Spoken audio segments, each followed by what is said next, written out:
I should make sure that Trooper's not muted either, because that would be bad. But good morning and welcome. Thank you for the follow there. I appreciate it. This is going to be... Oh, wait, hold on. I've realized I'm still playing music in the background. Now you can hear my playlist. And now we know everything about you. I mean, my playlists are public anyways. Why? I mean, did you... Okay, for those of you who are wondering and want to know what the playlist was, so spoiler alert, our wonderful, fabulous friend slash DM slash personage that we appreciate with our joy and heart, Greg Grimjack, it said that if we made it to episode 30 on our Witcher campaign, we would get a cyberpunk alternate universe game. And I am... Wait, are we muted? I'm not muted. Am I? I didn't think we are. I unmuted everybody. No, okay, no, we're good. We're good. I feel like I'm here. Okay. I think we can hear everybody? Like, I can check it this way, too. Okay. Wow. All right. Thank you. I got confused. I get panicked. But anyways, so Greg gave us this promise that there would be a cyberpunk, and I may have spent time this weekend creating a cyberpunk playlist for Ainfra because I watched Old Guard the other day and found the perfect song. Which also, by the way, if you haven't seen that movie, go watch it. I haven't seen it yet, but I saw... You know how there are trailers for a movie, but then you know how they do those other things where they have interviews with or these interviews with Charlize Theron talking about the training process and the stunt work and and I was like, oh, that looks awesome. So I was, and also, if I may, hey Charlize Theron, right? Like I've got like a lot of love for Charlize Theron. She was amazing in Monster. Yeah. Like I was just like, oh wow. And there was an interview with her where. After Monster, where they said, like, we had no idea you could do this because you're basically, like, a blonde pretty woman. And she's like, yeah, and they wouldn't let me have any interesting roles, so I decided to produce my own. And so she produced that film. She did it. She was amazing. And then you see her in Fury Road, and you're like, oh, badass action star. She was really great in Atomic Blonde. The writing for that film could have been a little bit better. Yeah. But she was really awesome in it. And I was like, oh, I think she's going to be, like, our 21st century, like, new... like action star, and I'm all about it. So I am very interested in Old Guard. So Old Guard, this was my quick TLDR takedown of Old Guard. Number one, we'll start with the basics. The actors are phenomenal. They do fabulous. The story is great, and I'm sure you've all seen it around on Twitter. If you follow Netflix on Twitter, they posted the little clip scene of the of Joe and Nikki, who are the immortal gay lovers who met on opposite sides of the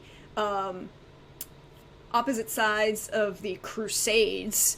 So one's an Italian Christian, and the other's an Ottoman Turk, and you're like, Saracen, not Turk yet, Saracen. And they're on opposite sides, and they end up killing each other apparently a lot. And it's the most beautiful, like, monologue about love and love through the ages. It was just like, if you haven't seen the clip, go find it. It's fabulous. Beautiful. Oh, his sound improved. Okay, cool, Ice. Thank you. I was like, wait, do we need to improve his sound? No, we're good. Now, I don't know whether Iceman is talking about it at this moment or in general, because I need to put up some sound dampeners because my place is this new place is very reverberant. No, I think they're saying that it sounds better in general. Oh. So acting phenomenal. Charlize Theron is good. I need to find out I'm sorry, I've blanked on the name of the black actress who's like the new character. You know, I saw a clip with both of them. Yeah, they were chatting. She's really good. All of the actors are fabulous. It's an action movie where you can follow the fight choreography. There are no shaky cam. It's a beautifully choreographed fight movie where you just follow the fights make sense. They take good advantage of their environment and use that to their advantage. I just recalled in the interview where she was talking about her training and like how difficult it was because she needed to look like she had been like fighting with the Labyrinth since like for 1,000 years, etc. And she said this one thing. She's like, and it also took a lot of endurance because we were doing all these long shots. And I was like, long shots for your action sequences? Oh, I'm so excited because it's supposed to like, you know, when they just like cut all the time and you have no idea who is actually fighting who. It's just fist. Oh, what up? And like you're like, okay, hold on. What is going on here with the way you're filming this? And then even on top of that, so it's also the premise is that these are immortals that have been fighting together for hundreds of years. So when they're fighting together as a unit, the seamless motions of like boom, boom, boom, hit the mark every time. Beautiful. And the point that will make you the most happy. And the reason why I had to go deep dive for this particular song to add to Ainfra's Cyberpunk playlist is, oh yes, we are talking Old Guard, Paladin Hunk, was the sound editors did a phenomenal job of both.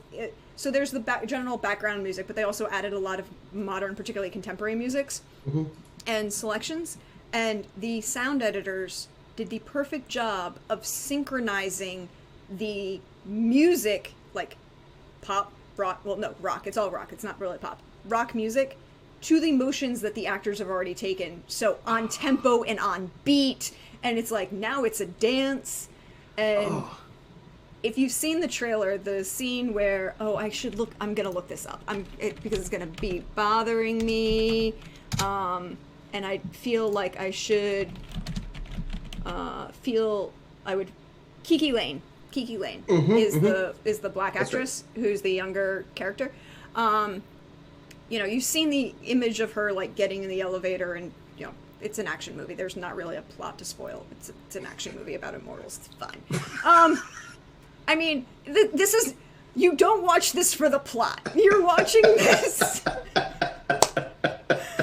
throughout everything else, and you come up with, so she's getting in this elevator, it's about to be the climax, epic long fight scene, beautifully done, and it opened, and it just says that they start playing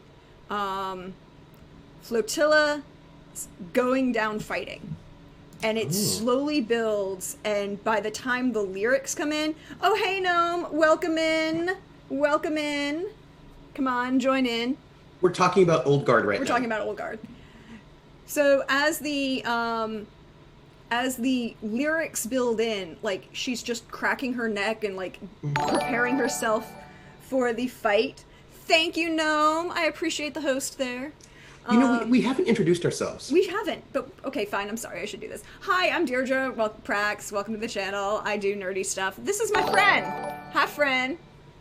Hello, I'm Tripper SJP, and we decided to go and like, because we're both academics, to have like a stream where we academic out. Like I am expecting the nerdery to be so exciting, and I'm also excited for Prax to because Prax, my understanding, is a classicist, and the movie The Old Guard has the Crusades in it, and I would be really interested to know what Prax has to say about like the ancient history in this film, which I'm sure is not super accurate because it is an action film, but I would love to know your thoughts. Hold on a sec. Yeah, so I appreciate the attempt, Gnome. I'm sorry, I turned on follower only raids after last week, where some people decided just be raids to be a dick. Really? Yeah. Why would people do that? I have no idea. It was a thing, like just to be assholes and raided and just be a dick. So that's what I did. But I feel like people have too much time on their hands if that's what they're doing. Yeah, it was like it was like, okay, fine, whatever. I yeah, and so it was just like, I'm gonna turn this on, and it was a hot second of dealing with that, but it was fine. But so Old Guard, nerdy fun, and not just were the Crusades, which by the way, minor spoiler for everyone who wants this, it does not follow in. The other thing about Old Guard that's great is it doesn't fall into the trope of burying your gays. Oh, nice. Because that gets old. That gets real old. Like, and I'll just say for the record, that doesn't mean you can never kill queer characters. You can. Like, there are movies where they, but like, are you just being lazy? And like, it's like, okay, sorry. It's like when, it's like Joss Whedon. When Joss Whedon's like, I'm so edgy, I'm gonna kill major characters. Like, you're never gonna kill the character that's like the stand-in for you, Joss Whedon. And like, you're always gonna kill these characters that are right around the edge of the center just to tick us off. And like, and it's not actually edgy because you're not really gonna go and kill Mal in Firefly. And I know that. And like, you know what I mean? It's like, come on. Like, now you're just being lazy. I mean, admittedly, yeah, they're immortals, so they get shot a lot. But that's not the same thing as like whatever. But it also important for me, the classicist, and for those of you who don't know, the definition of classicist is not classist, it's classicist. There's an extra C in there. It's real important. Is about studying of ancient history, as you can see from my background, which is Athens. Pretty. I love it. The main character, Charisse Theron, is Andromache of the Scythian. And you're like, yes, please. Oh, that's awesome. So not only do we get a badass main character who is a woman, a badass main character who fights like dope wonderfully, based on an actual group of people where an actual group of female warriors were a major important thing, and the few fight sequences that we get that are centered around the ancient world are beautifully shot. The armor is correct as far as we can recreate based on leather pieces that existed. And the fighting, and the other important point is the Scythians were a cavalry horse people. Ooh. So there is actual fight sequences involving the horse that actually, like, you know that bit in Lord of the Rings where Legolas jumps up and, you know, swings up onto the horse, and they had to do it in CGI because Orlando Bloom had broken a rib in the stunt before? Yeah, I may have watched all the extended editions and all of the documentary backstage things on a few times. But, so they have that scene done correctly where she swings off the saddle to kill this person, grabs someone, and then swings back up on the saddle. And most importantly, for those of us who are nitpicky little assholes, she doesn't have stirrups. Nice. Because she would not have stirrups are later. Stirrups are later. Now, the Mongolians had stirrups in about 500 B. You know, the Indians had stirrups in about 500 BC, and the Romans didn't have stirrups ever. But that's a thing that's important. So yes, I love that. That sounds amazing. You know, it's so, you know, okay, I get really weird about, you know, how, like, you know, when you watch, okay, so first off, you can let certain things go, blah, blah, blah, that's fine, and I do.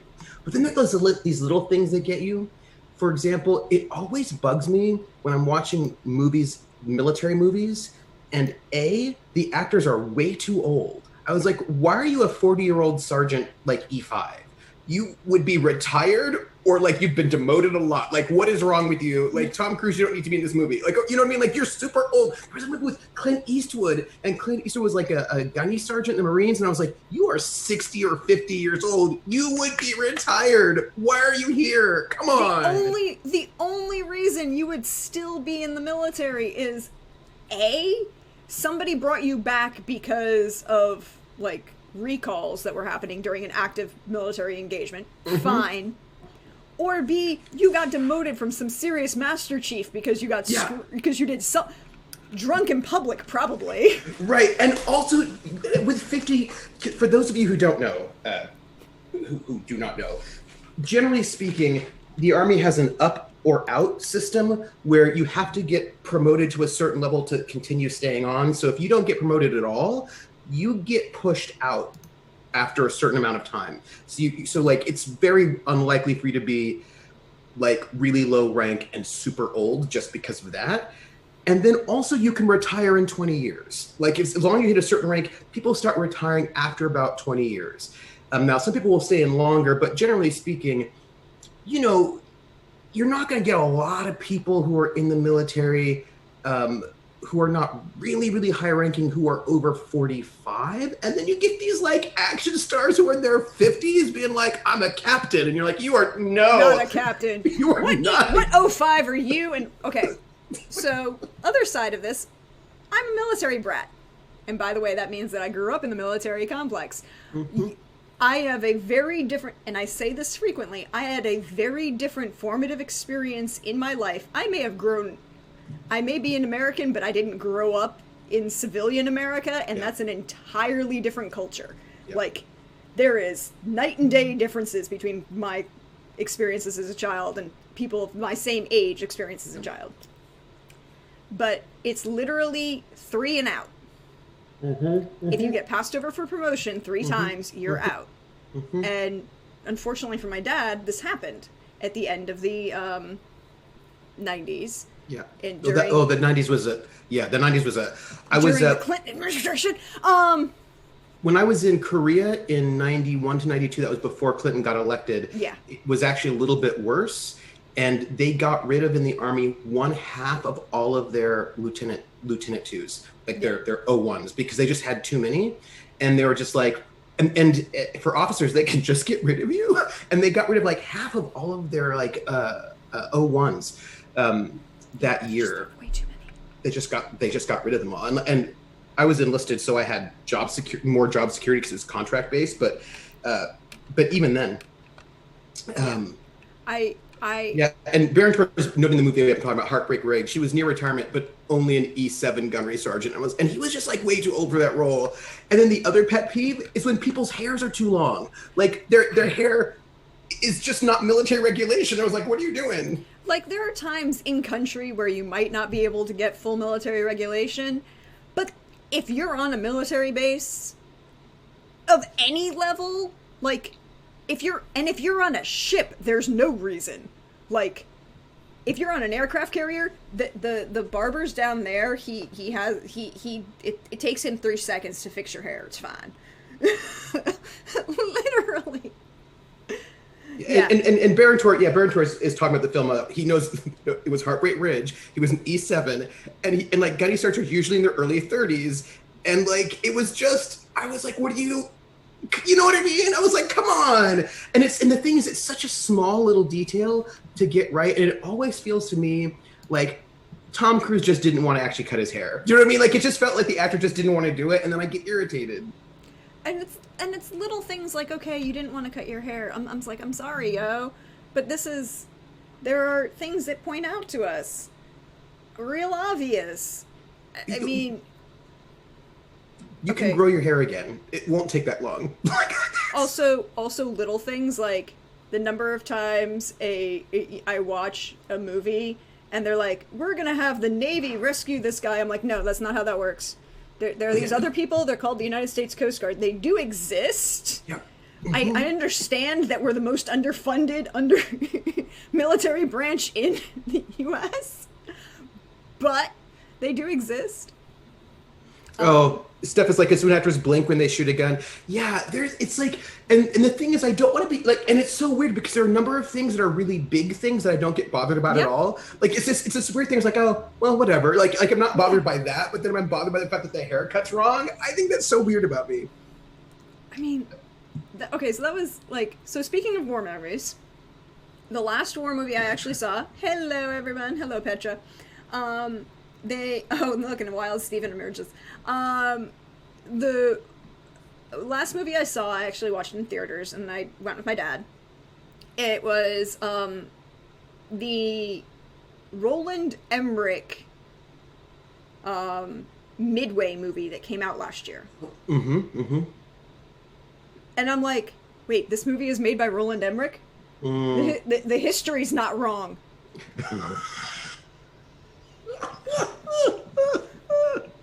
And the actors did a good, like, the actual story was good, the plot was good, I'm following, I'm like, the military history is accurate. I'm like, wait, what the heck is going on? Did somebody actually just put Roland Emmerich's name on this and just make him not touch it? Okay, so here's the thing I think you might find really interesting, or you probably already know this because you're a classicist. Yeah. And I think this is really fascinating. One of the things is it's about historical accuracy. Yeah. And that is that people say they want historical accuracy, but they don't. What they want is things to feel historically accurate, because there are a bunch of things that are historically accurate that we don't think of as being historically accurate.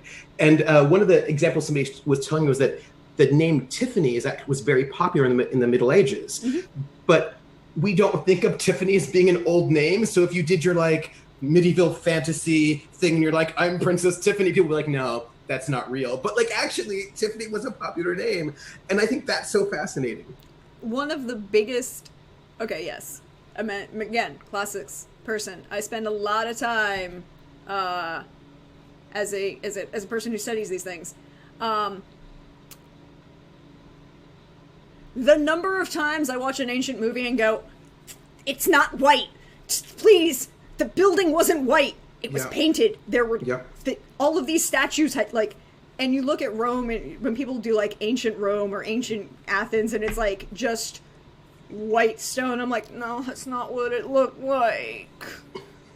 You know what's interesting though? Petra says oftentimes the way things happen will be too boring if they were to put on screen exactly the way they happened. Except that sometimes that's not the reason. Sometimes they'll put it on the way it happened because no one would believe it because it was so wild and outrageous. Like sometimes these things are a lot more interesting than we think they are, you know, or I think this another way, like sometimes they're a little bit too real. Like a lot of our historical things, we want it to be like, I don't know, escapist? I don't know. Like some kind of British Shakespeare thing, as if ancient Rome, everyone was like, I don't know, a British person and in a museum or something. It's very odd, but like, yes, of course, they're all going to look like they're. That's my other pet peeve. I'm sorry. Can we get a couple Roman movies or Greek movies that, you know, have Italians and Greeks? Because like the blonde-haired, blue-eyed thing, there were a couple people described that way, but they were very particular.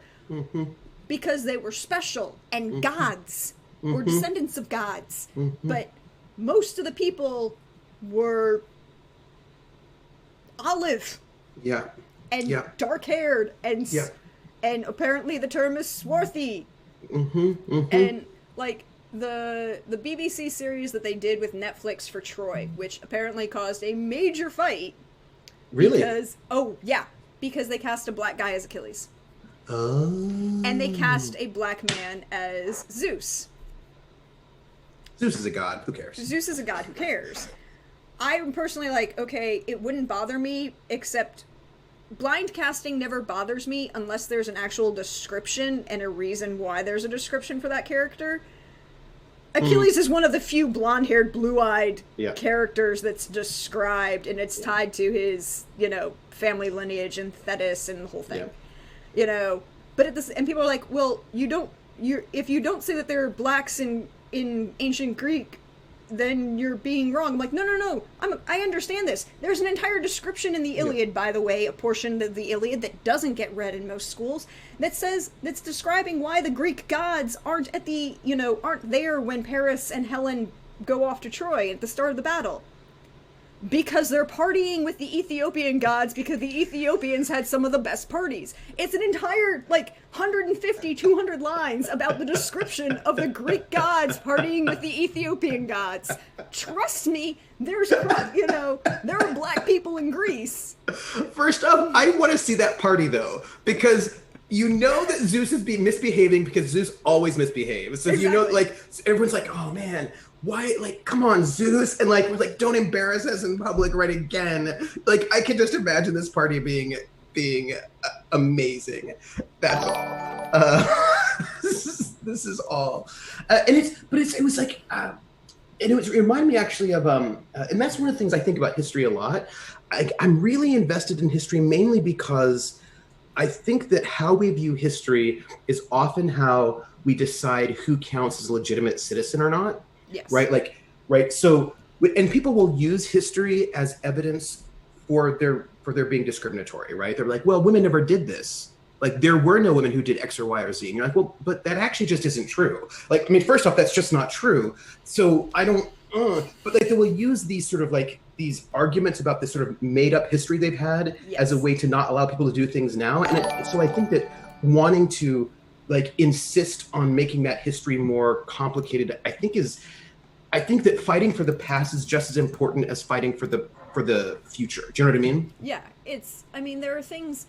So one of the things I've been doing on my channel is we're calling it recitations and digressions. We worked our way through the Aeneid, which also led to a bunch of random, as we have, random digressions and things that kind of flow from topic to topic, and fun things that came from that.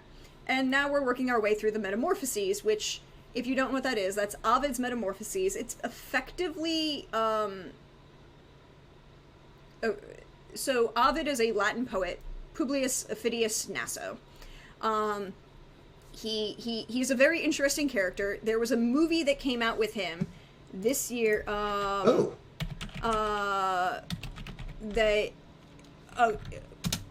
Yes, here. Ovid and the Art of Love.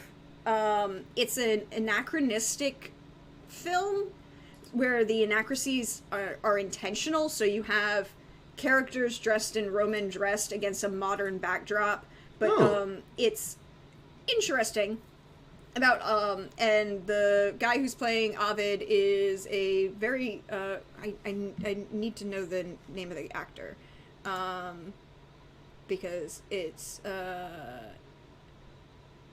Corbin Bleu or he's and this is the movie. It's an art house film. It's freely an art house film, and there are things like, okay, it's an art house film, I'm not going to get bogged down in it, it's fine. Yeah. But it's about the art of love, and that's one of Ovid's great works. So Ovid writes elegiac love poetry. He writes, elegiac love poetry is poetry about love and emotions and relationships, and it's in elegiac meter. In Greek and Roman literature is all delineate. Genre isn't about the subject matter more than it is about the meter in which the subject matter is being discussed. So, yeah, he's from High School Musical, and apparently he grew up to play Ovid, which I don't know if that's good or bad, because Ovid has a very interesting history. But one of his other major work is called the Metamorphoses, and up until Ovid, the Romans had an oral tradition in history with their religion and what we call mythology, because there are feast days for everything. And one of my favorite Twitters to follow is Legonium, where the individual recreates, this day, or, it recreates little Latin sayings or all the feast days that go through the calendar with Legos. I'm finding this right now. They are just follow right now. Yeah, I am a wonderfully nerdy individual when it comes to what I follow on Legonium. Here we go. I will put it in the chat for everybody because their actual Twitter handle is not what they're called, because why would that be a thing? Latin learning with Legos, it's cute, and they add a bunch of little, they do all the festivals. Well, because of that, most of the population knew about, 99% of the population knew about their history and their mythology, or religion, through the festivals and their public expression. It wasn't a written text. Ovid is the beginning of the written text of what we consider Greek or Roman, Roman, specifically Roman, not Greek, Roman religion. And it's called the Metamorphoses because, as we are discussing in books 1 and 2, everybody gets turned into something else. That does happen sometimes. You know what I mean? It's super awkward, but it happens. Like, people getting turned into bulls, people getting turned into stones, people getting turned into ravens or crows or anything. It just happens. So this is Ovid writing, the Bible, basically. And it means that you have a very interesting perspective on religion if your religion is a practice rather than a literary concept. Ovid writing Greek fanfic. Now, to be fair, he's writing Roman, and there is a difference between Greek, there are major differences, particularly interpretation and perspective of Greek and Roman mythology. Because of the way Rome treated different things and the way Greek treated different things. Interesting fact, women were much better treated in Rome than they were in Athens. I want you to also want to point out that 90% of what we think of as Greek is only Athenian. Welcome, Simon. So yeah, like it'd be basically like saying that we 2,000 years later, the only way we know about American history is by studying New York. And that's what all of America was like. You know, okay, I'm going to just be a little shady for a moment. I feel like that is kind of how we talk sometimes. I just feel like, you know, because I remember people like, so I'm from the West Coast, and I just kind of didn't care about New York. I didn't like it or dislike it. It was like on the other side of the country. What did I care? And then I got over here to the East Coast, and I'm over here in the Boston area, and Bostonians like hate New York. They go on and on about it in a way that seems a little bit embarrassing, to be honest, because like I don't think New York is paying that much attention to you. But then this hurricane came up, and this hurricane was coming up, and the news was like all like, oh my gosh, this hurricane's coming, it's this big deal. And then the hurricane missed New York City, but hit the rest of New York State and the rest of the Eastern Seaboard, and then the news stopped talking about it. Because it didn't hit New York City. And it was like, oh, this is why people don't like you. I get it now. Because like I was like, that's what was going on. Oh my goodness, right? And then, you know, so like there are plenty of different and this is why I say, like, if you don't enjoy studying history, you had a bad teacher. Give me 10 minutes, I can show you why studying history is fun. Like pre-colonial African history, that's a massive thing, particularly because when you consider that colonization of Africa, when are you whose colonialism are you defining it as? Because are you defining it as European post-Reformation colonialism? Are you defining it as the Caliphate colonialism? Because people forget that all of North Africa was colonized by the Arabian Peninsula.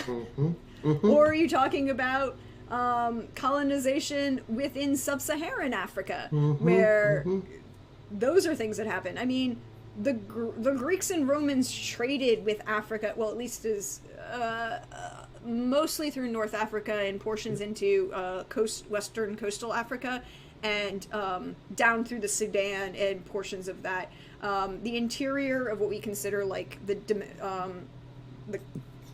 Congo and that area is less confirmed, but there's a major, or exactly, Phoenician African colonialism.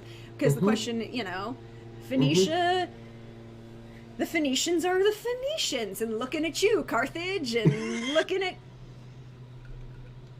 I mean, so there was an article by... oh, look, it's a wild Edelin, sorry. Hello. By Paterai, I think it was. I have to check again. I think it might have been. Anyway, the author is like a big post-colonial theorist sort of academic, but he wrote this article for like a mainstream, like for The Guardian or whatever. And it was the title is very provocative, and it's a very provocative thing, and I think it's brilliant, even though I get why people will be like, what? And the article was, there is no Western culture. And it was sort of challenging the idea of Western culture as a thing, as a construct. And he was talking about, for example, the ways in which we're like, well, there's Western culture, which starts with ancient Greece, and it does et cetera, et cetera. But then like ancient Greece and like modern Greece and Egypt don't get to be Western anymore, right? And like, so like, and about how a lot of the things that we think of as being like the texts of Western culture, we got from the Ottoman Empire, from the East, because the Middle East, because they were holding it, right? And it's like the ways in which this idea that there's like the Eastern culture and the Western culture doesn't really work historically, like because of the ways in which trade happened and the ways in which like people have exchanged themselves, and so that we end up sort of imagining Greece as Western only so far as it's ancient, and then we stopped thinking about it, and now we're like I don't know about Cyprus anymore, and like just the ways in which we have sort of constructed this idea of a West, which doesn't really work historically, but it's part of our fantasy. That was really, really interesting.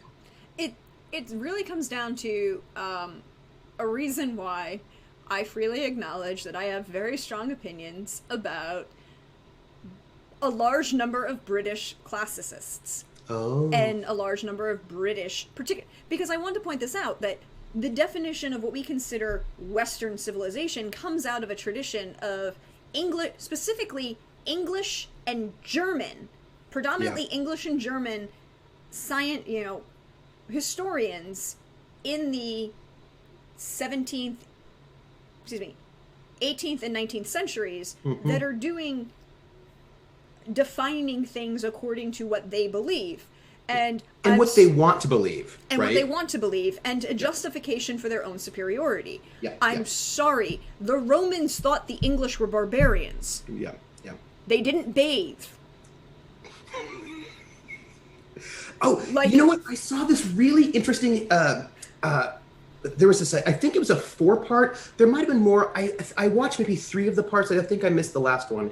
It was on the history of pornography, and it was on I don't know if you remember. There was a cable channel called Arte, which basically for the first half of its time period really only showed opera, ballet, and documentaries, and then I think they ended up doing had to do more because that was not getting them the viewership. But there was this really fascinating multi-part documentary on the history of pornography, and each section was a different technology. So the very first, and it was about the invention of the concept of pornography, and they started with the uncovering of Pompeii, Vesuvius. Yeah. And so that when these British, right, it was about British... the Grand Tour. Yeah, right. So these British come in, they go to Pompeii, they uncover it, and they see all these naked things, and they freak out.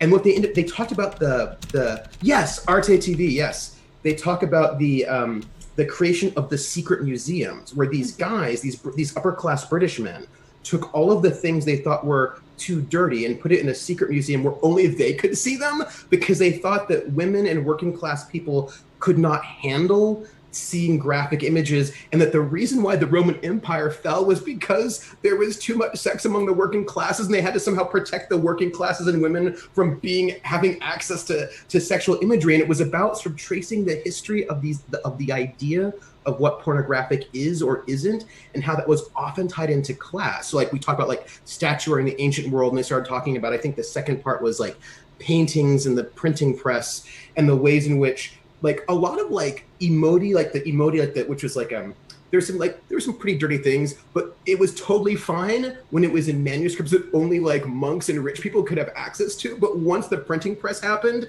they're like, no, we don't want working class people to have access to sexual imagery. And and then the ways in which in France, a lot of the they had all these pornographic pamphlets, which were basically anti-monarchic. They were basically political propaganda under the disguise of sexuality. And so the ways in which technology, class was all bound up in the ways in which these British dudes were we want the British Empire to remain forever. So how can we somehow be attached to Rome, but then also not make the mistakes of Rome, whichever they imagine their mistakes were. It was really fascinating. Yes. So here's the thing. Also, this is where I'm going to plug something. But hashtag not sponsored, but I love these people, and BT Dubs, if you are living anywhere and you don't know that you need a mask to go outside, this is your PSA. Put on the damn mask. And if you want to be fancy, Redbubble has a lot of artists that you can support and you can buy masks from. And one of my favorite artists... Oh, that's so cool. Is I can never pronounce it, and I'm sorry. This is just now I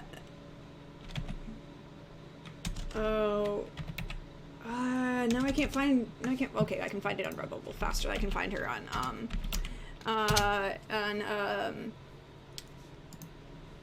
Flaro. Okay. Flaro, she's on Twitter. They are a fabulous artist. They put their stuff, they do a lot of modern design work on ancient concepts, like the Carides. I also got one for, I don't know if you'll be able to see it because of the green screen, but nice. Egyptian hippo. Oh, that's so cool. And, that's cool. Sunset over the Temple of Poseidon, which isn't actually Poseidon, but that's what they call it. And she has a particular, unfortunately, because on her Redbubble shop, it has to be protected under, adult warnings. Oh, man. But she has an entire art piece about Fascinus. I need to find this person now. Here is her Redbubble shop. I will put them in so I put their Twitter and the Redbubble shop, hashtag totally not sponsored. But she has a piece of art that's about a Fascinus. And a Fascinus is a protection symbol dedicated to, technically Mercury and Hermes, that is a phallus with satyr's legs and wings that has its own phallus and a tail that is the shape of a phallus. How many dicks do you need? And it is exactly what you think it is. Yeah. And particularly in Athens, Herms, which were statues, they're plinths with a statue of, bust of Hermes at the top that was pointed at crossroads and had giant phalluses on them. They were dedicated to, the original dick butt. Original dick butt, yep. Did you say wangs? Is that wings with a southern accent or wangs? I mean, wings with the southern accent, but it could be both because the subject matter. I mean, here is the art, which, by the way, if you want to get on a mask, go right ahead. I chose not to because I live in 20th century United States. Yeah. 21st century United States. But the Herms were plinths with a Hermes on the top and, a phallus that was hanging off of it. And that art's really nice. It is. Isn't it gorgeous? And you're like, this is really pretty. Mm-hmm. And it's... I could see that in a monster manual, but, nobody would put that in a monster manual. I could totally see it. Can I introduce you to something called the Uncaged Project? Oh, I don't know it. We'll come back to that. I have to explain Herms for a second. But Herms are... were dedicated to Hermes, god of crossroads, travel, thieves, and merchants. And they were considered holy. Now, they were protected. The Athenians are fighting the Spartans. It's a big thing. They're going back and forth. They're both trying to establish their dominance. They're both trying at the same time during the Peloponnesian War to gain territory and control. And over to the west, there's this island that had a Greek colony, but nobody's really bothered with them for about, 5 or 6 generations, called Sicily. And the Athenians are like, dude, we need more help fighting the Spartans. They have resources. We should go invade Sicily. Oh, come on. All right. But the problem, the night before the invasion fleet left, someone, we do not know whom, committed the height of sacrilege and knocked the dicks off of the Herms around the city of Athens. Oh, no. And just you know what just general vandalism, just... Like, how you had people would go swinging at from their car, swinging at mailboxes? Same kind of thing, but with ancient Herms. And unfortunately, Hermes didn't like that, and the Athenians failed in their invasion and got their butt kicked by a bunch of Sicilians and then, died. But, This is what happens. Hey, can I ask you a question? Yes. I would love to know your thoughts on this. I don't know if you ever read Robert Graves' book on Greek mythology. Probably. Let me look it up just to make sure. I mean, I think he's an old scholar. Like, I think he's an old dude because the book, I feel like the book's from the 50s or 60s. You know what I mean? Yeah. It's like my feeling of it. And it was like a collected book of Greek mythology. It's a collective book, yeah. But what's interesting, I would love your thought on this, was that he did a lot of, like, he gave you all the myths, but then he also sort of did analysis of them. And one of his, I suppose, his theses is that these myths actually were sort of allegories for things that were happening historically. Mm-hmm. So he was reading a number of these things as, like, he made this, part of his thesis is that, for example, Athena and Arachne was actually about trade war with Arachne representing, because Athena being Athens, right, and Arachne representing, I can't remember who she was supposed to represent, but somebody right on the other end of the Mediterranean. And that a lot of these myths were about, especially since these gods were connected to cities, were about, that they were, you could actually kind of see them as being about, sort of being about larger political and economic tensions. And I was wondering because that was really fascinating to me as a thesis. I was like, oh, that's really interesting. I wonder what you think about that. I mean, of the collected works of myth, I have read Robert Graves. I had to go back and, like, it's not the one that immediately comes to mind because, like, I've read so many different volumes. I had to take a second and go, wait, what?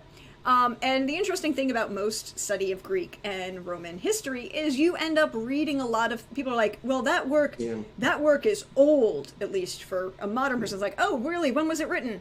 You know, the 1930s. I'm like, no, that's not old. Let's talk about the fact that we still reference texts from the 1730s. Yeah. So we read a lot of these things, and we have to engage with them.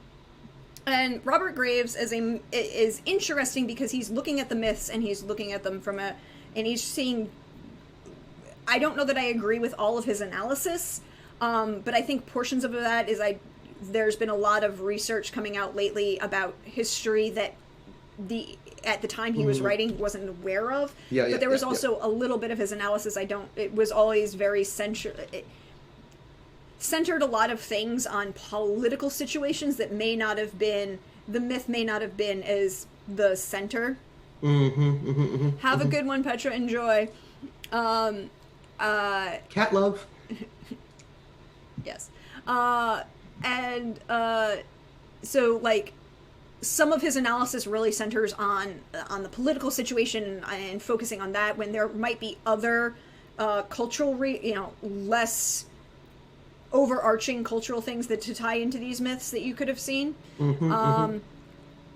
And some of them vary from city to city, but the overarching story, see, Russman, most of the myths, there are interpretations that vary from city to city, but when we talk about Greek myth, at least when we get into things like Robert Graves or whatever, the thing is, we have a document now that was a summation of the myths that were of the time, which were probably based on oral history.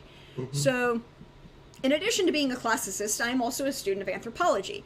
Hi, linguistics and classics. I spend a lot of time reading about dead people. Are you a linguistic anthropologist? What's your anthropological I'm a linguistic anthropologist. I am also rather considered old-fashioned because I am a cross-cultural and cultural relativist anthropologist, which means I say that you can understand certain behaviors from humanity by comparing different cultures, but at the same time, each individual culture has its own reasons for doing its own thing. There are comparisons to be made, but you need to be aware that there'll be differences. And you're not doing that thing there's like a thing that happens in music studies, cantometrics by he was like a folklorist, and he did this whole project where he's basically, and like some people are into it, but I'm like, no, where he basically wants to sort of say that music is this universal thing, and then like all around the world, all the things mean the same thing. And I was like, yeah, that doesn't work that way. Are we talking about James Cameron and the monomyth? Yeah, come on, let's not do that. Like we can't. That's just not like, what are you doing? Like, don't do that, right? Like the monomyth, please, no, it's not. No, I believe in cultural relativism, that that you can compare cultures and have, but there are things that are going to be different. You can learn things from that, right? It's just like I feel like comparing is really good. Just be responsible comparisons. Your comparison should not be like, oh, I feel like we're the best and they're not. Like, that's not a good comparison. Like, that's bad. Don't do that. Each culture has its own issues. But to answer Resmond's question, there is a work. Homer, what we call the poet Homer, in roughly the 8th century BC, writes down for the first time the Iliad and the Odyssey. There is this other dude at roughly the same time, maybe give or take about 20, 30 years. His name is Hesiod. And he writes a book called Works and Days, and a whole bunch of other little things, which are basically the Greek version of what Ovid did with the Metamorphoses. So they're the collected Greek myths. Now, here's the thing.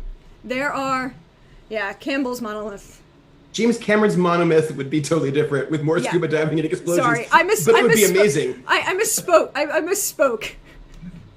But I like it. I like the idea of James Cameron's monomyth, and there would be a lot of scuba diving. That is really true. Scuba diving, and his monomyth is Titanic. Have you seen that film?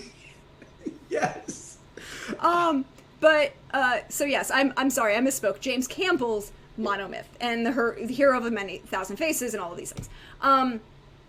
The thing is, Joseph Campbell.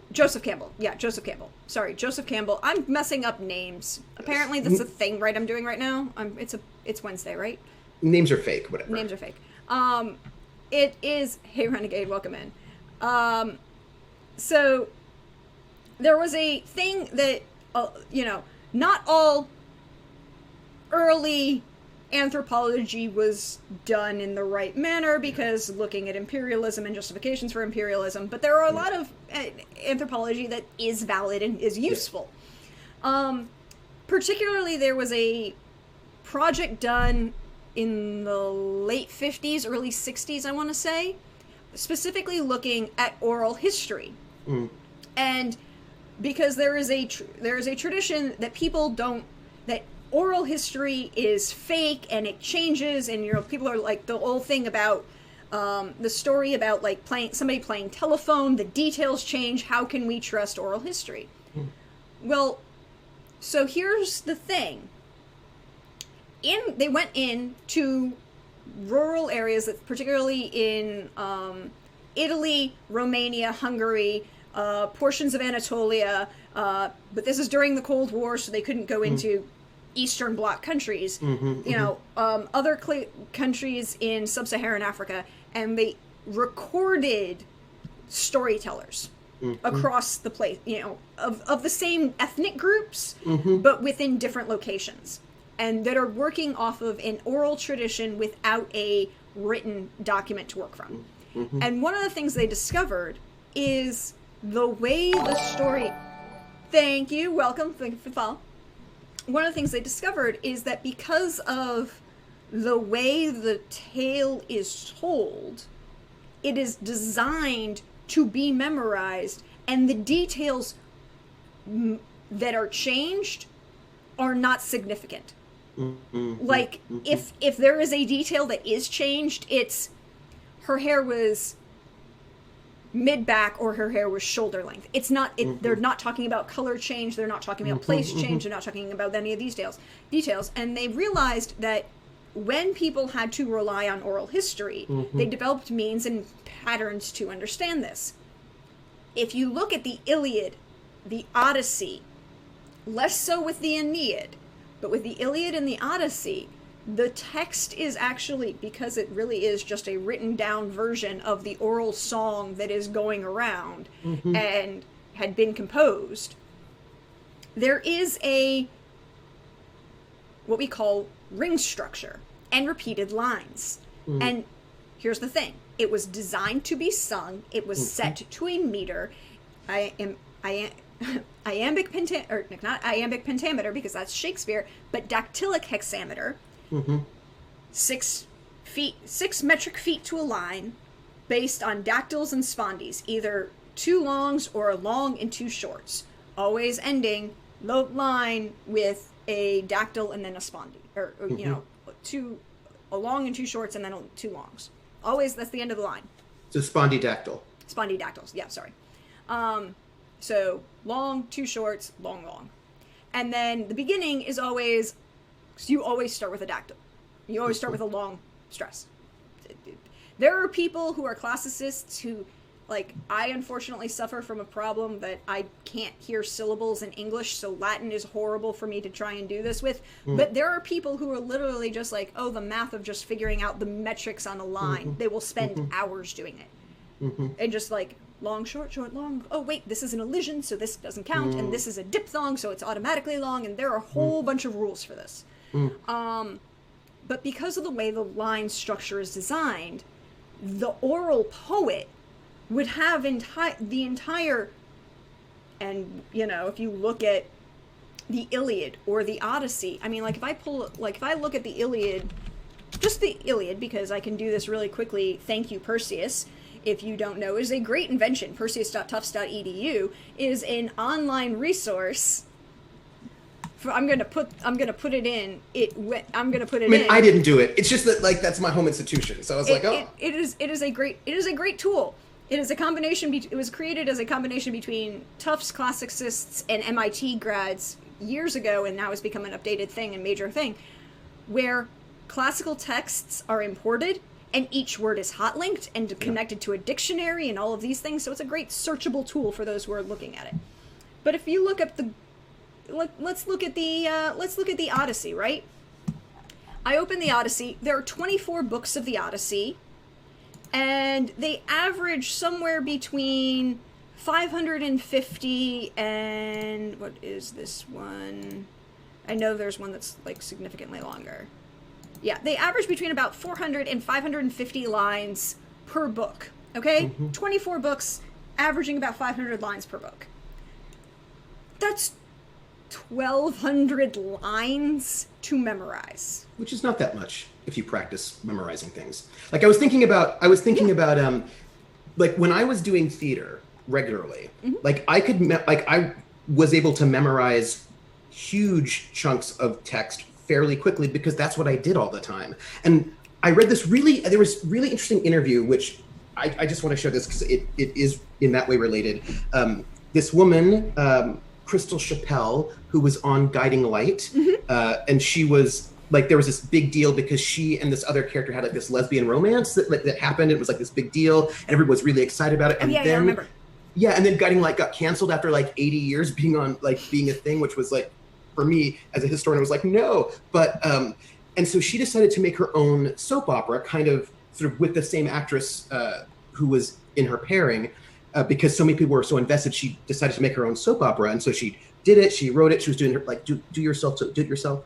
And at the very last minute, one of the actors couldn't make it and dropped out, and she needed somebody who could memorize the huge amounts of dialogue that so people have to memorize in about a day. She's like, the only kind of actor I know who could do that would be a soap actor, because soap actors have to do an entire script every single day. And so they're memorizing just huge amounts of text every single day to do their soaps. And I think about the ways in which like being able to memorize things is actually it's like a muscle, it's a skill. You get better at memorizing the more you do it. And I think about the kinds of skills that people had in the past that we don't have now. Like people were able to tell what time it was in the day fairly accurately just by looking at the sun in the sky much more accurately than we can now, because we have watches. So we don't cultivate that skill. And like thinking about things that you think like, oh, no one can do that. You're like, well, but actually 500 years ago, they could do that, and they did it all the time. And that's so interesting. I mean, like I ran into that when I was teaching, because I taught a foreign language. I taught Latin. Hi, you have to memorize vocabulary. You just can't study the vocabulary for the quiz, do well on that quiz, and go, I don't need to worry about this anymore. It's like, no. That word that you learned in chapter 1 is still going to be important when you get to chapter 10, because they build on each other. And like that was the thing when you get into like oral history and ring cycles and the way things were structured to, like, the Iliad, particularly the Iliad and the Odyssey, were structured to be memorized, and because they were fitting things to a line, there are repeated phrases. Like when we talk about wise, gray-eyed Athena and, you know, how does the meter verse hold up as the language changes over a couple of centuries, as well as the well-known phenomenon of misheard lyrics? Well, here's the thing. Excuse me while I kiss the guy. There is a little bit of that, but it's less so in something like this that is structured, because the meter. When we talk about meter in song now, well, like, you can speak to this more. It's not the same thing as what I'm talking about on meter of line. Yeah, that's right. Because you're talking about poetic meter as opposed to rhythmic time. Yeah. So poetic meter doesn't change. Like the meter on the line, it is based on the syllables of the words. The metric timing is not the same thing. And also, the misheard lyrics, that is often a situation that has to do with recording technology, in the sense that, like, in the way that repetition works, right? So when you're doing an oral history thing, right, where you're chanting, like a lot of this is sort of chanting, and you're going to hear it multiple times from multiple people, right? So it's not like I heard it that one time, or I only had, like, when I think about, okay, so for example, the song Gloria by Patti Smith. Yep. My German friends were like, what is she saying? What is the opening line of, what is she saying? And she's like, Jesus, I was somebody, and I was like, oh my God, because they're like, you speak English. What is she saying? I was like, let me think about that. It took me a while to figure it out, but in that kind of oral tradition, or if you're thinking about concerts, I would just go to a concert and hear Patti Smith sing it a couple times, and then I'd get what she's saying, because we don't have only the one recorded text to try to figure out what it is. We're going to hear it multiple times from multiple people. So knowing what the line is actually much easier than trying to parse that one mumblecore piece that you only have one recording for. Yeah, medieval clergy would memorize the entire Bible, and that wasn't written to be, well, portions of it were. Portions of it were definitely written to be memorized. Particularly when you realize, but you're right, you can memorize entire things. Also, medieval clergy were also memorizing through a different means of memorization. They weren't working, some of them were working from oral, but a large number of them were just working from repeated, written, if you write the same thing 60 billion times, you will memorize it. Yeah. It's muscle memory of a thing. And one of the most interesting pieces of theater that came out in like the last 10 years, which I want to see live for so many reasons. Who we got. Yeah. That's just lineage memorization, and that's you practice it. Psalms, Proverbs were definitely written to be memorized. All of these, but again, all of these things that you're talking about, funnily enough, weren't written down. Yeah. They were composed, but they weren't written, particularly large chunks of the Old Testament, weren't written until the Babylonian captivity.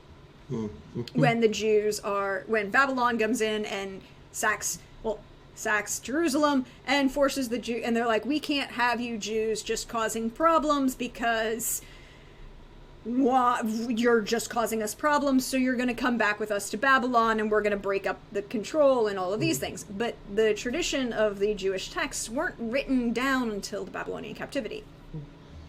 But the interesting piece of theater, which I love and I want to see live, and I particularly want to see the creator produce it live, although it is available for other people to do, is Dennis O'Hare, the actor from American Horror Story, and a whole bunch of other things, wrote a play. It is a one-man play called An Iliad. Not the Iliad, An Iliad. And it is the actor who is supposed to be the bard, it is just the character, the bard, an eternal bard kind of character, and there is minor musical accompaniment of a bass, and occasionally a trumpet. An upright bass and a trumpet. Okay.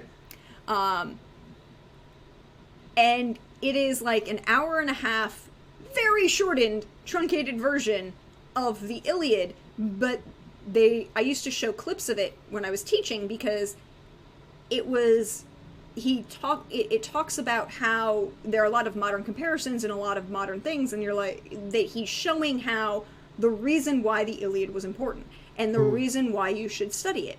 Now, people talk about the Greeks, the Iliad is the story of Achilles, and it's about Achilles getting pissy, and the reason people should study it is because it's about not getting upset with, not having what you want happen. I'm like, no.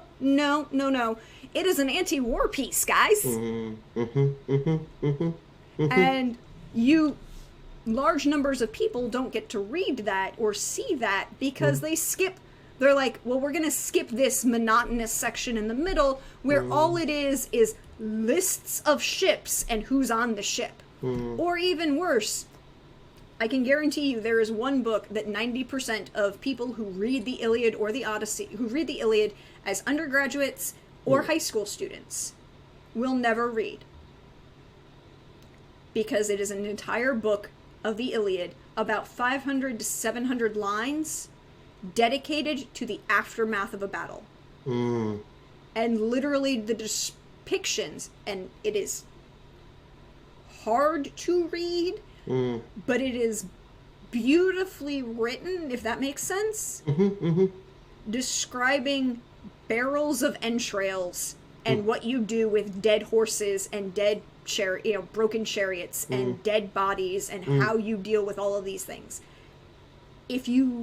When we decide, and that's the biggest thing that happens, is we as an audience have a bias, and we'll decide, well, this is what the story is about, so we're going to teach this.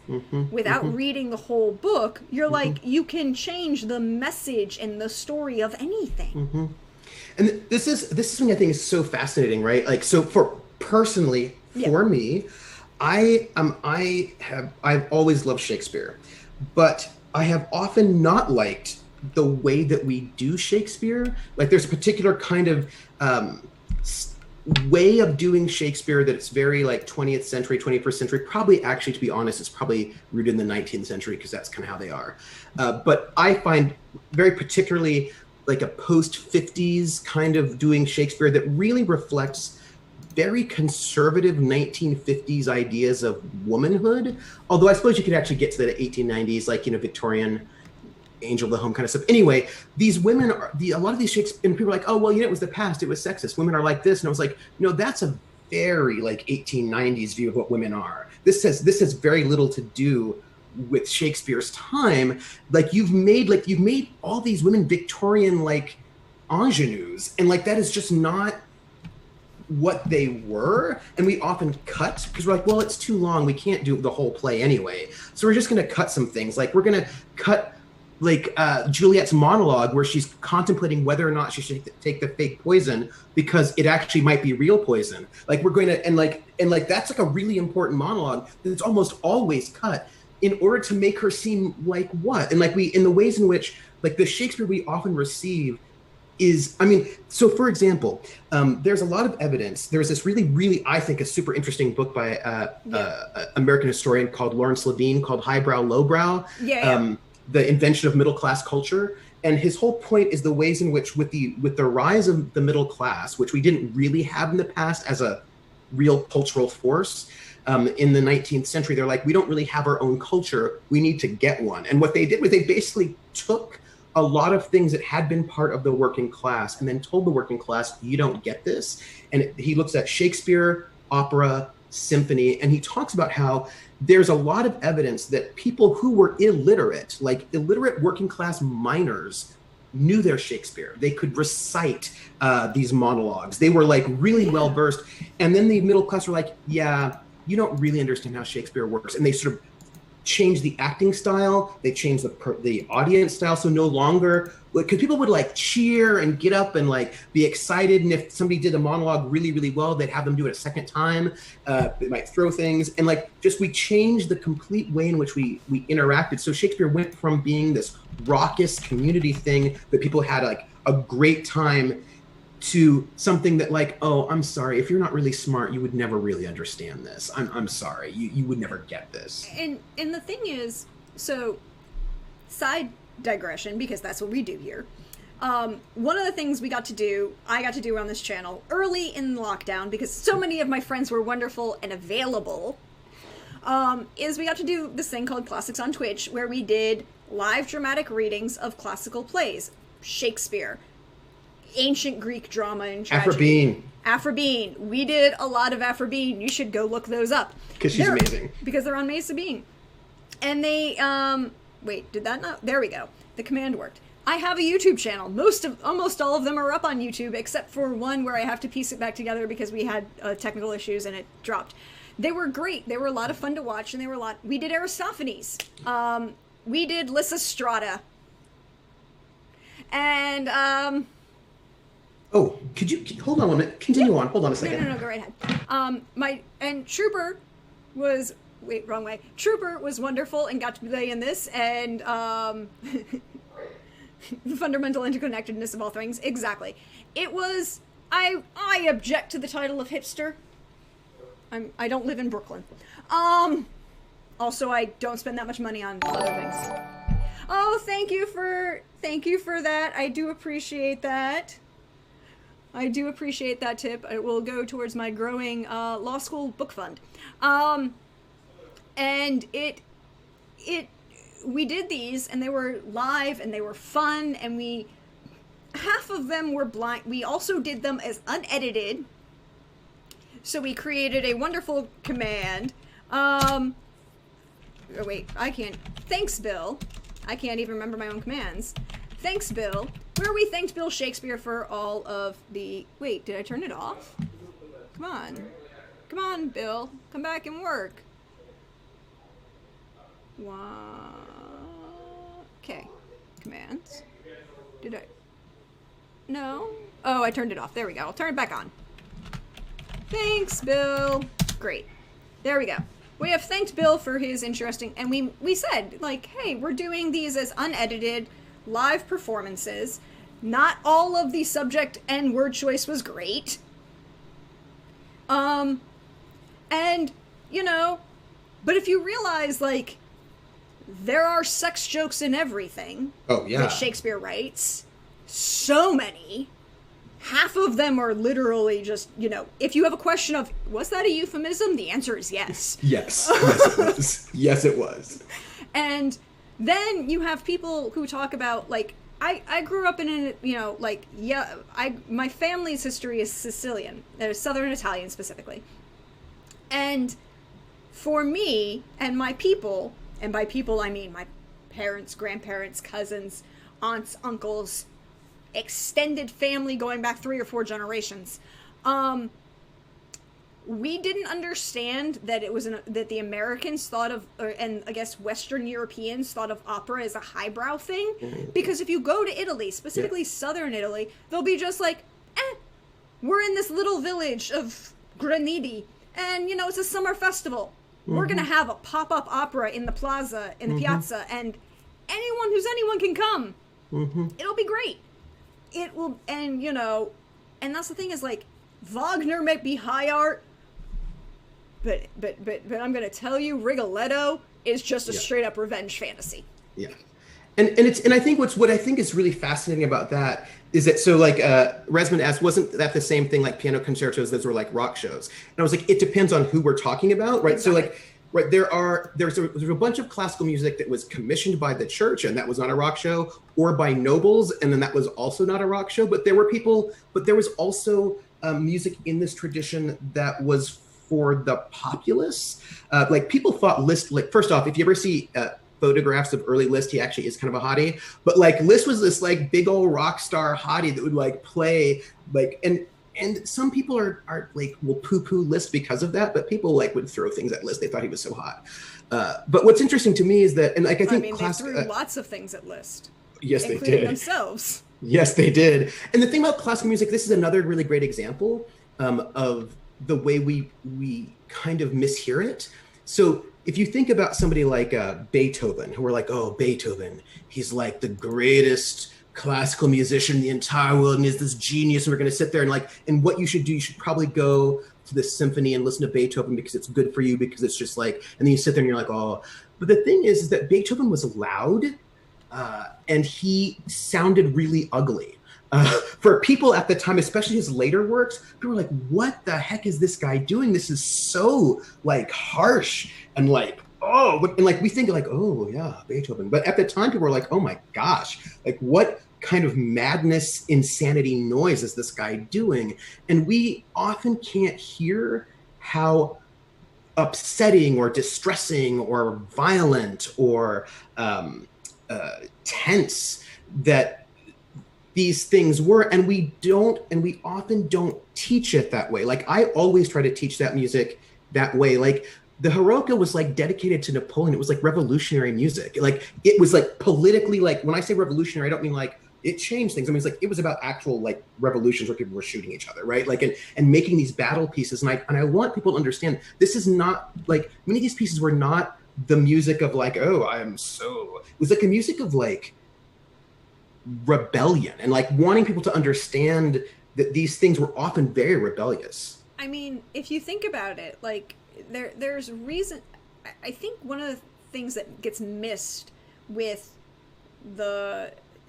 with a lot of art only exists for art's sake, and you're like, no, it didn't. There was always somebody paying for it, and there was always a reason why they were paying for it.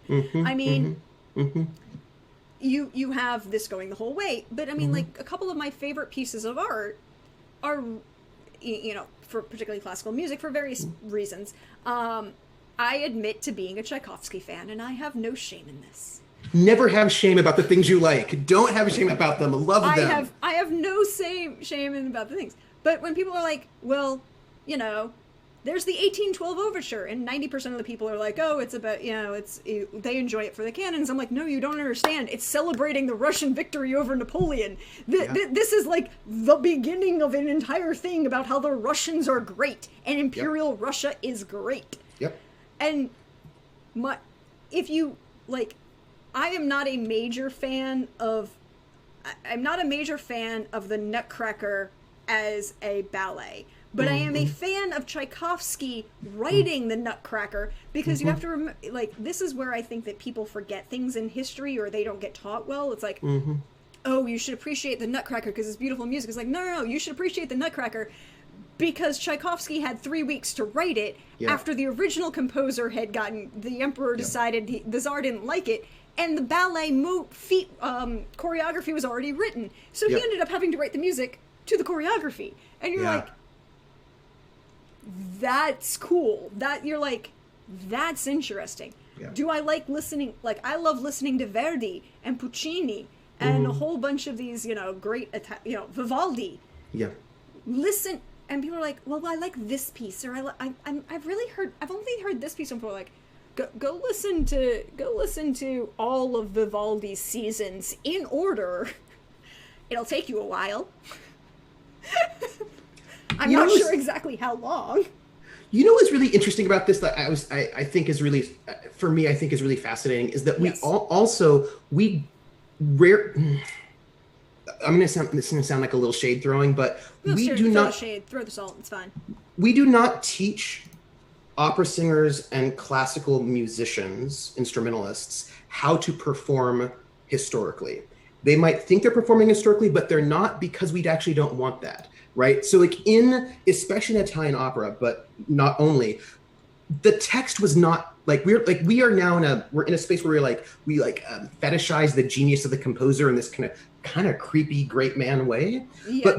But back then, what was important, like the Three Ladies of Ferrara were amazing, and they would you'd get one of these these sopranos. She'd be in the piece, and sometimes she'd come in like Puccini would be like, I want you to be in this piece. And she's like, okay, but this is my aria that I did in some other opera and I'm going to be singing it in yours. And she would just add in her aria because that's what people wanted. And then also sometimes you'd be playing and she would and of course they improvised. Like there was a whole tradition of improvisation like jazz that was happening back then. And people are not taught how to improvise anymore. But they would improvise and people would cheer and they would do their aria 2 or 3 times in a row, sometimes 5 times in a row because people were so excited about how great they were. Somebody comes in, does the Queen of the Night aria. It's amazing. The audience will not let the show go on until she does it a second time. And then she might improvise some parts of it. And there was a whole living and exciting tradition where the musicians would react to the audience and they would change things up and they would mix things around. And we don't perform it that way anymore.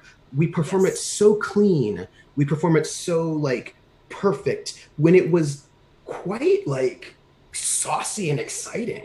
I love. So one of my other very good dear friends is the opera geek, Kelly. Mm-hmm. And we got to be friends because I was following her on Twitter, and a couple of years ago she posted, actually about 3 years ago now, she posted that that she was performing as part of the New Rochelle Opera Company. And I'm like, wait. My parents have lived in Stamford, Connecticut for 20 years. The New Rochelle Opera Company is 30 years old, and New Rochelle is literally, without traffic, 20 minutes to my west. Nice. The fact that I had never heard of this was wait, what? I have to go find this. I have to go watch this. This will be great. They did a performance of La Boheme, which is a very, I also have feelings about Rent and how it is not as good as La Boheme. Go watch the original. It's better.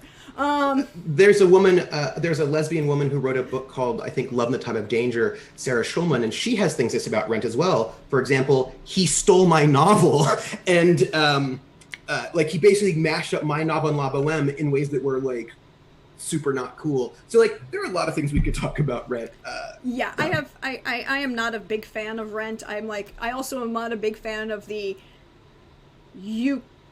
there's nothing stopping you. Just want to be like this to be dicks. Yeah. There's nothing in La Boheme. They're literally starving artists because but they're working to get paid. Yeah, that's right. They're all working. They all want to sell their work and make money at their work. Yeah. They're not stupid.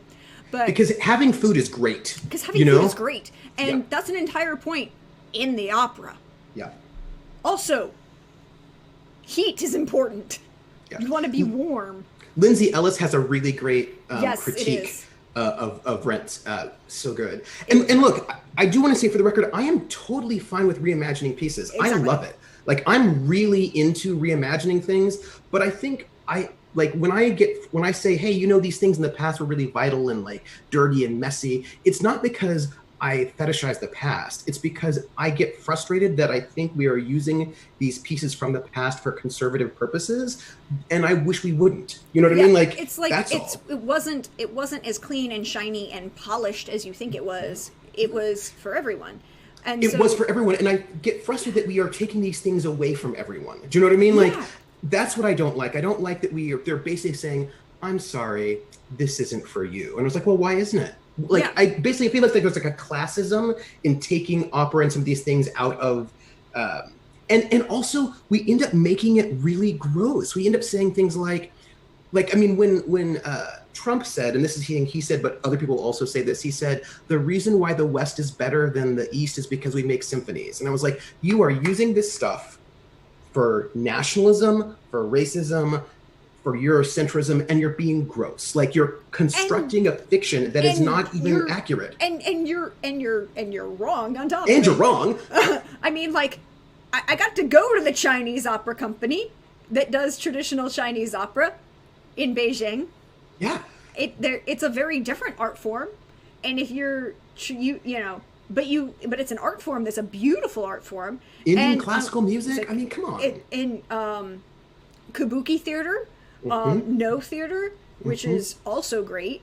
But I think that one of the things I learned, Kelly, so she did La Boheme, a couple of years ago.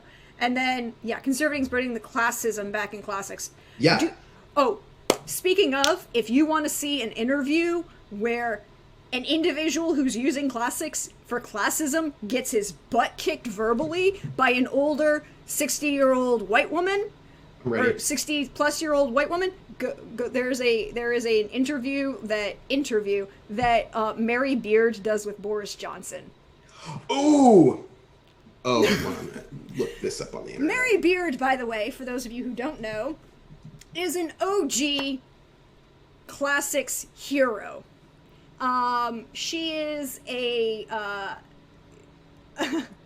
Shakespeare in the Park is a great way to see Shakespeare, and it was probably the way Shakespeare, well, except for the picnicking aspect of it, because, you know, the limitations that were allowed for public consumption of alcohol in London at the time. But Mary Beard is an OG classics person. She is the first woman to become a tenured professor at Oxford in classics, and she becomes tenured. She becomes a professor at Oxford in 1984, and people are like, "Well, I wish they would teach about women's studies in classics." And she goes, I added that course in Oxford when I started teaching there. Now, she's not perfect. She is very much a product of her time, and there are different things that come out of it. But she is a severely strong force in both women's access to classics. Classism does not belong in classics. Yeah. And she is on Twitter and very vocal about a lot of things. Nice. She has a lot of opinions about Boris Johnson trying to justify his political views by classics. And she's like, and so Boris Johnson was one of the things to prove his superiority and how he went to Oxford or the other one? Cambridge. I don't remember. Whatever. He's like, I went to class, I studied the classics, I read Latin and Greek. And he recites the first 10 lines of the Iliad from memory. And Mary Beard's like, yeah, that's standard 101 teaching. We can all do that. Would you like to let's have an actual conversation about the subject matter that you're reading and, you know, whatever. But she has some really great books. Oh, it was Oxford. Thanks, time. I don't pay as much attention. I do pay attention, but I have, you know, whatever. But like your time thinking about Boris Johnson, you're like, I don't know how much time I want to spend thinking about that man. I don't. I'd rather think about the Mary Beard just owning him in public venues. It's fine. But she is a very strong force for both, you know, all of these other things. Another individual who I really love to follow online, on Twitter, and now I'm going to just shill for people who are fabulous and that is another professor at the University of Oxford, classics professor. It's hard not to know the Iliad. It's like $7 on the Audible. Yeah, it's £7 on Audible. It's like, yeah. New Testament Greek is fun. Koine is great. I also have opinions about Paul, but we'll get to that later. The individual I'm talking about is Dr. Mai Mouzier. She is a part of the Classics for All program, and thank you for the follow. She's part of the Classics for All program. She is part of the Bodleian Library. She teaches classics at the University of Oxford. She is from Ethiopia and Eritrea. Oh, cool. And she is also really involved in the, you know, outreach for Oxford, you know, to kind of get away from its upper class white in groupings, in, you know, outreach to people of various levels of availability to attend Oxford. And she spent like just before the start of the year, she was part of the group that was part of the dialogue between Ethiopia and Eritrea to open the new Ancient History Museum. Oh, wow, that's amazing. Because, for those of you who don't know, those two countries are kind of struggling to get along because there was because Eritrea was not a country originally. Like, I mean, because you know how colonialism works. Colonialism is like, we're just going to make borders right here. We don't really care. And there was a horrible dictator involved. And, thank you for those anonymous gifts. Oh, that's thank amazing. you for all those gift subs. I appreciate them all. Thank you, anonymous gifter. I just was about to sing the name game for all of them. Sorry. Like, you can if you want. I will let you do so. But that's a lot of people. And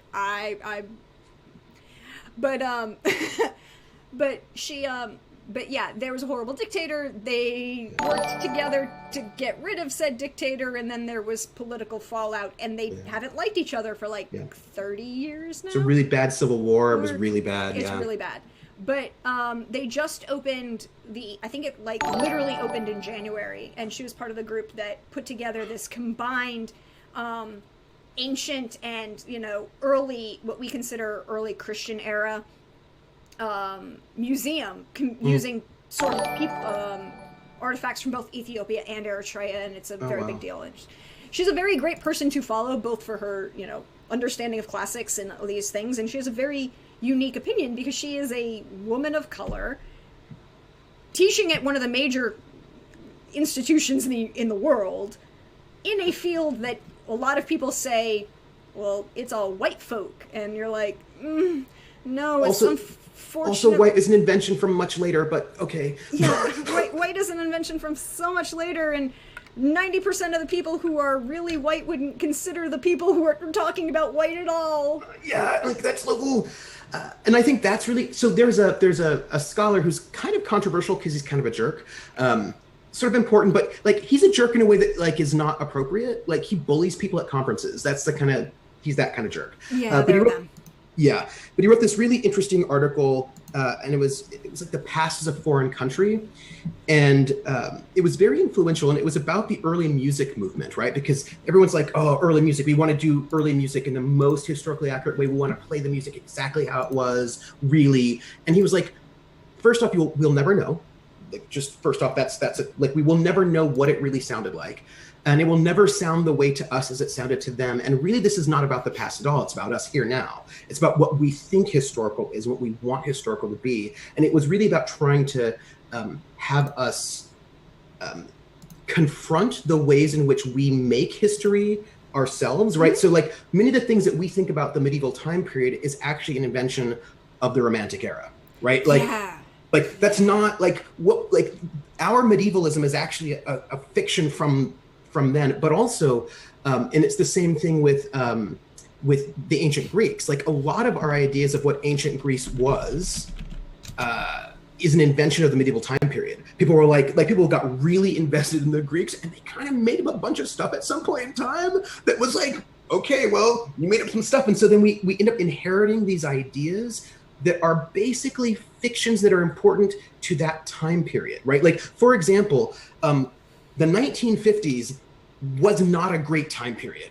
I know that everyone's like, oh, the 50s, it was so great. Everybody was happy and everybody lived in these great, beautiful suburbs and it was just so safe. I was no. No. I'm gonna break you of this. My mother grew up inner city in Bridgeport, and she was Sicilian Italian. Yeah, this idea that women never worked in the why can we go back to the 50s when women didn't work? It was which women are you talking about? And when did they say they never worked? By the way, some of the coolest women that I know, who are, by the way, also Italian. There was my grandmother's sorority in high school. There were 3 friends. So there were 3 couples. My grandparents, who were Joe and Elsie. Then there was Joe and Ann Tartaro. And then there's Tony and Gloria. Of those 3 couples, only Tony and Gloria are still with us. Tony, and they live in Arizona. Gloria celebrated her 95th birthday last week. And Tony was upset that he wasn't allowed to go play golf because of the lockdown. Yeah. And, this is a thing. They're still very with us. But Gloria and Ann Tartaro were secretaries working in the invention, and they would be talking, and they had stories. And one of the I love talking with Gloria because they were having the secretaries where they got to sit out and watch Igor Sikorsky fly the first helicopters, and they were the first people to ride in said helicopter. Wow. Whether it was safe or not is a question, but women have worked. The not working of a woman thing, that you can only do that if you can afford to do that. Yeah, that working class women always worked. Peasants always worked like that. It's kind of, and like the whole sort of like work world, home world split is also fairly new, because homes were also the places where you did work for, like, farms. It's like that kind of split is like, it's a fairly recent things in many ways. Like, even if you want to go with nobles, their manors were also working places, right? Like, yes. So like it's a weird construction that we have, and I always think about just like it's like the thing to think about. People will like look at these, like at Leave It to Beaver as an example of what it was like in the 1950s. First off, it's a fictional show, but I just want to point out that Barbara Billingsley, who plays Mrs. Cleaver, the stay-at-home mom, she's a working actress. She has a job. Her job is that she's acting on a TV show, and that takes her away from her family for huge sections of the day. So like this thing that we're watching, that we look into it and we think it's real, but you just step back, we're like, no, these are all, like, there are working women all in this show. And if we could, and also there was so good. There was a really great documentary series I saw on the 50s, and each one was an hour. It's like multiple steps, and each one was an hour, and it dealt with a book and what that book said about that particular element. And so they did women, and the book they did was The Feminine Mystique.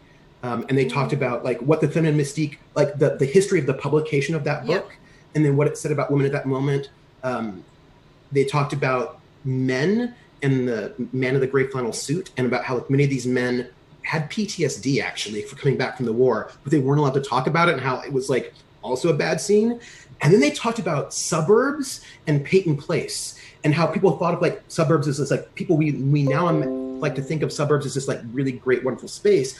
But it was actually really awful, because all these people who had been in multi-generational families, who had all these support networks, moved to the suburbs where they have no support networks, and early suburbs had nothing to do in them. And there was just like a lot of domestic violence, drug abuse, alcoholism. There was just a lot of things going on in suburbs, and there was nowhere to go to get help. Like it wasn't good. It was like a bad scene. Like there was a lot of heroin in the 50s. Like, come on. Valley of the Dolls exists for a reason, people. Yes. Oh, that film. And Mother's Little Helper was about Valium. Yes. Oh, and the abuse thereof. Yeah.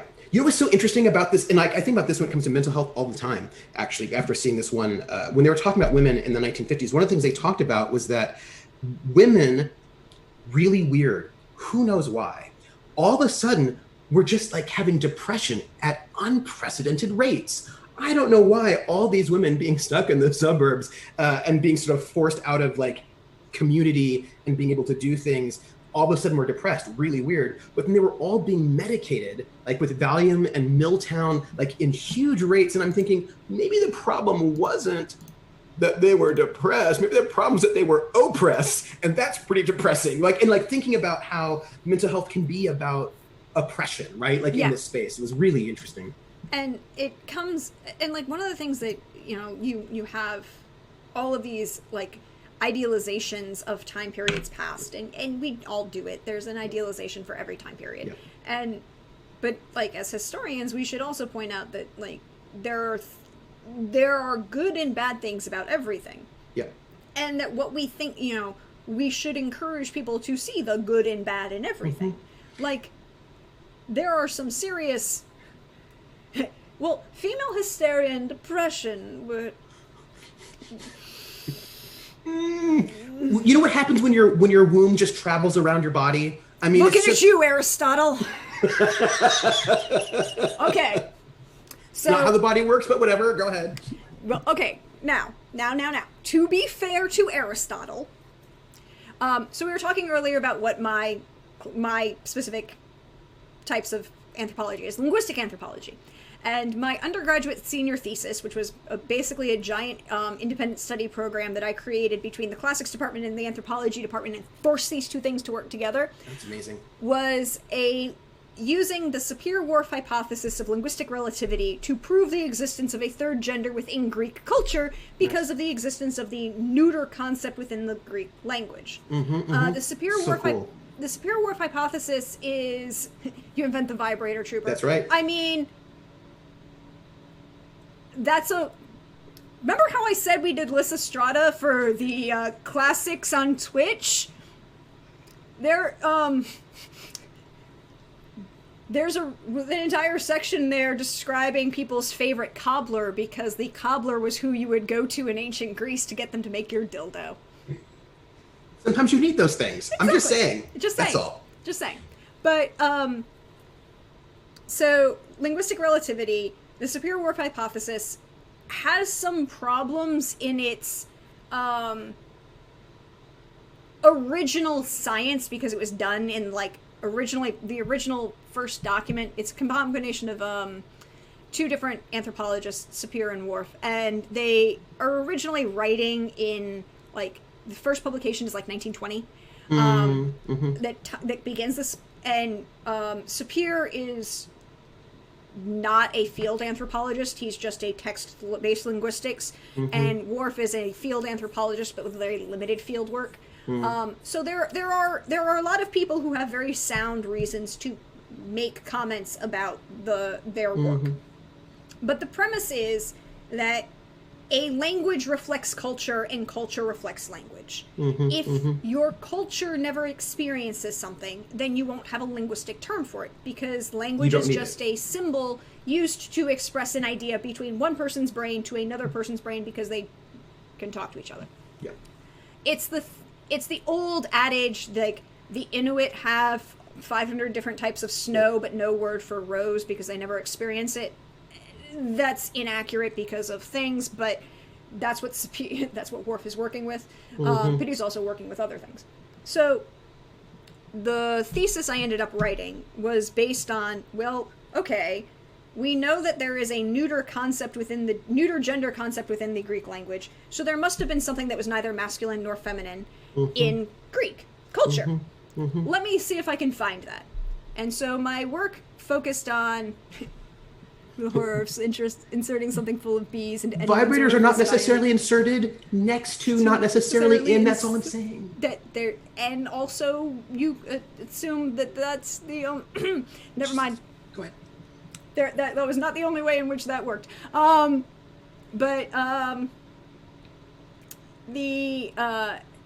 So I decided I was going to look at Greek language, and I was going to focus on,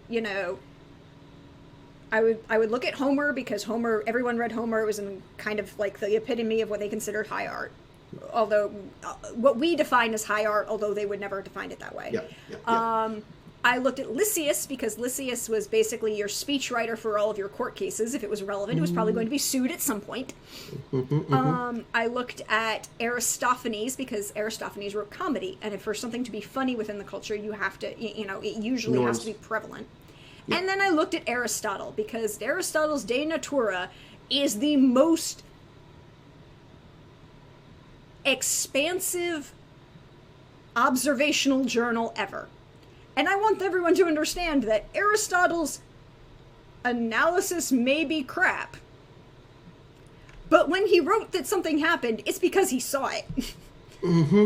And, like, also, Aristotle had ADD like nobody's business. If you wanted to know whether certain things existed in the ancient world, let me show you Aristotle. And I still have this translation memorized. It is still in my head because I had to use it so frequently. I'm looking at specifically examples of a concept that's, looking at gender. And there is a particular discussion of gender and sexuality in Aristotle. Of sexes, there are two, male and female. This exists for both men and animals. There are also those who are both male and female at the same time. This happens frequently in men and goats. He is discussing intersexed individuals, and I'm like, okay, so humans and why are goats intersexed? And you're like, I need a further explanation. The next whole passage is about the pretty farmland he's experiencing and these particular plants, and you're like, but Why are the goats? I feel like we all know why goats are intersex. Because I mean, I feel like it's obvious. Goats. Because goats. And then, like, 6 or 7 chapters later, he's like, and by the way, if you want to know why the word tragedy is tragedy, it's because it, it ties to the term goats and the sound that goats make. Because when the chorus of young boys are singing, it sounds like goats. And if you want to make, the reason why they're high-pitched when they're... Oh, God. Okay. So this might bother some people. This is my content warning for a medical depiction from the ancient world in Aristotle. Okay? If you don't want to listen to this, just don't. The reason that a man's voice changes as he grows older is because his balls are pulling on his vocal cords and they pulls him deeper into your chest cavity. Yeah, that tracks. But I also... I mean, it's a sound scientific observation from someone who has no clue about how actual anatomy works. But here's the thing that I think is really fascinating about this one, which is not true, it's ridiculous, but then maybe it is, but not the way you think, right? Exactly. Is that there's only one sex at all, right? So that yes. there's really only one sex, older thought, and that women are basically just men, but with a too cold of a core body temperature, so their genitalia just like swoops up inside of themselves. But then, and that's why it's a little bit dangerous for women to do too much exercise. Because if a woman does too much exercise, her core body temperature gets too hot, and then woof, all of a sudden she's a man, just like that. It just suddenly happens that way. Just suddenly happens. Now, it's not how it works, but the funny part is that it's actually inverted in that really everybody's a woman. And then there's a mutation for the XY chromosome, and it's things happen. But I mean, you look at Aristotle, and his analysis is wrong 90% of the time. But when he observed something, he observed it and gave the most interesting. I have to get back. Oh, bye, Edelyn. Have a fabulous time. Is that where we get the idea of Mpreg fanfic? I mean, technically, that would be a myth dealing with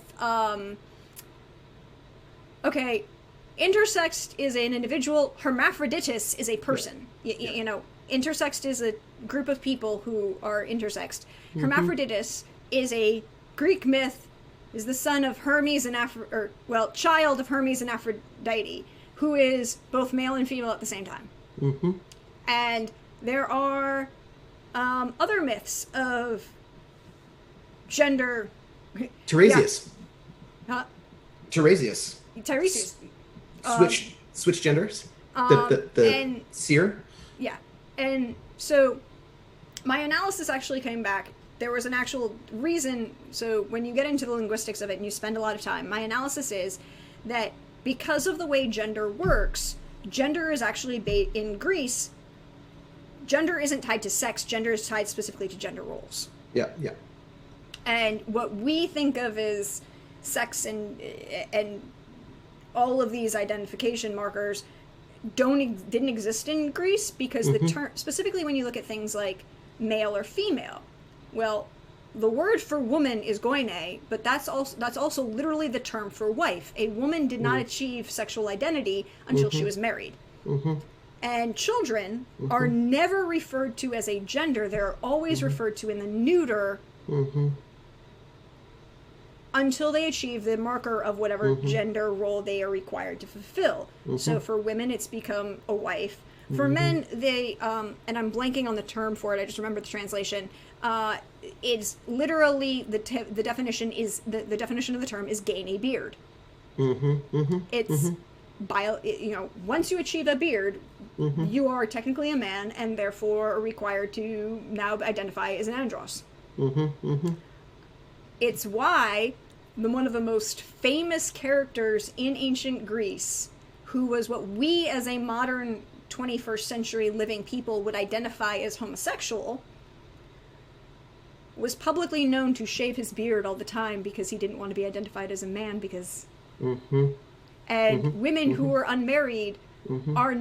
Now, that didn't mean they didn't have children, they were just unmarried, because there's also a thing called parthenogenics. Just randomly had a kid That happens. That but happens. Look, you didn't have a mother. You had, it just happened. I mean, look, Zeus was around. Zeus you know what I happened mean? a lot. I mean, it happens. Zeus happened.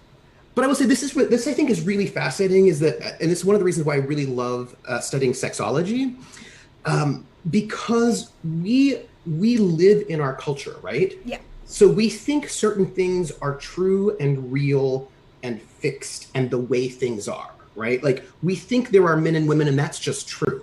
I mean, and people get all upset if you say that's not true, right?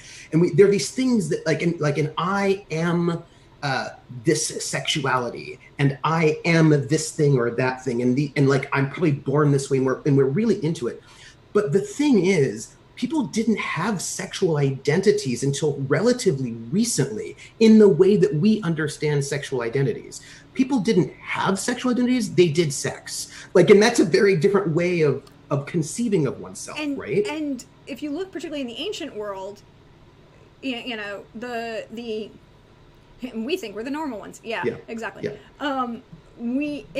If we look at the ancient world in particular, particularly the pre-Christian ancient world, sex is not about preference. And nobody cared who you did what with. Because it was what you did, not who you were. What you did and power dynamics. Yeah, like that's right. In Rome, nobody so if you want to know about shade and about political shade and calling somebody out, there's this series of speeches called the Catiline speeches, 1 through 3, first, second, and third Catilinian, by our dear friend Cicero, because Cicero. And if you want... Lipschitz. Sorry, you said Cicero, exactly. And I'm just, you know... That's fine. Now I have it in my head, too. I know. If it was going to be in my head, it has to be in your head, too. So, I appreciate it. We can't sing it, but... Now you can all just picture us being Fosse and fabulous. There's going to be some Fosse here. It's true. The biggest insult... So Cicero is a member...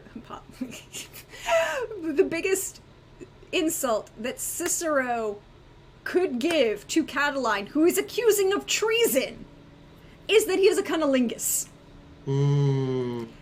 The biggest insult that he could give to the man sitting in the Senate across the hall from him, and by the way, these speeches were given in the Senate and then reprised in the forum, like everybody knew he's calling this guy out, is to call him that he went down on women. That is the height of insult. Because as a Roman citizen, he should be always the dominant party in the sexual activity that he does, no matter who he's doing with it.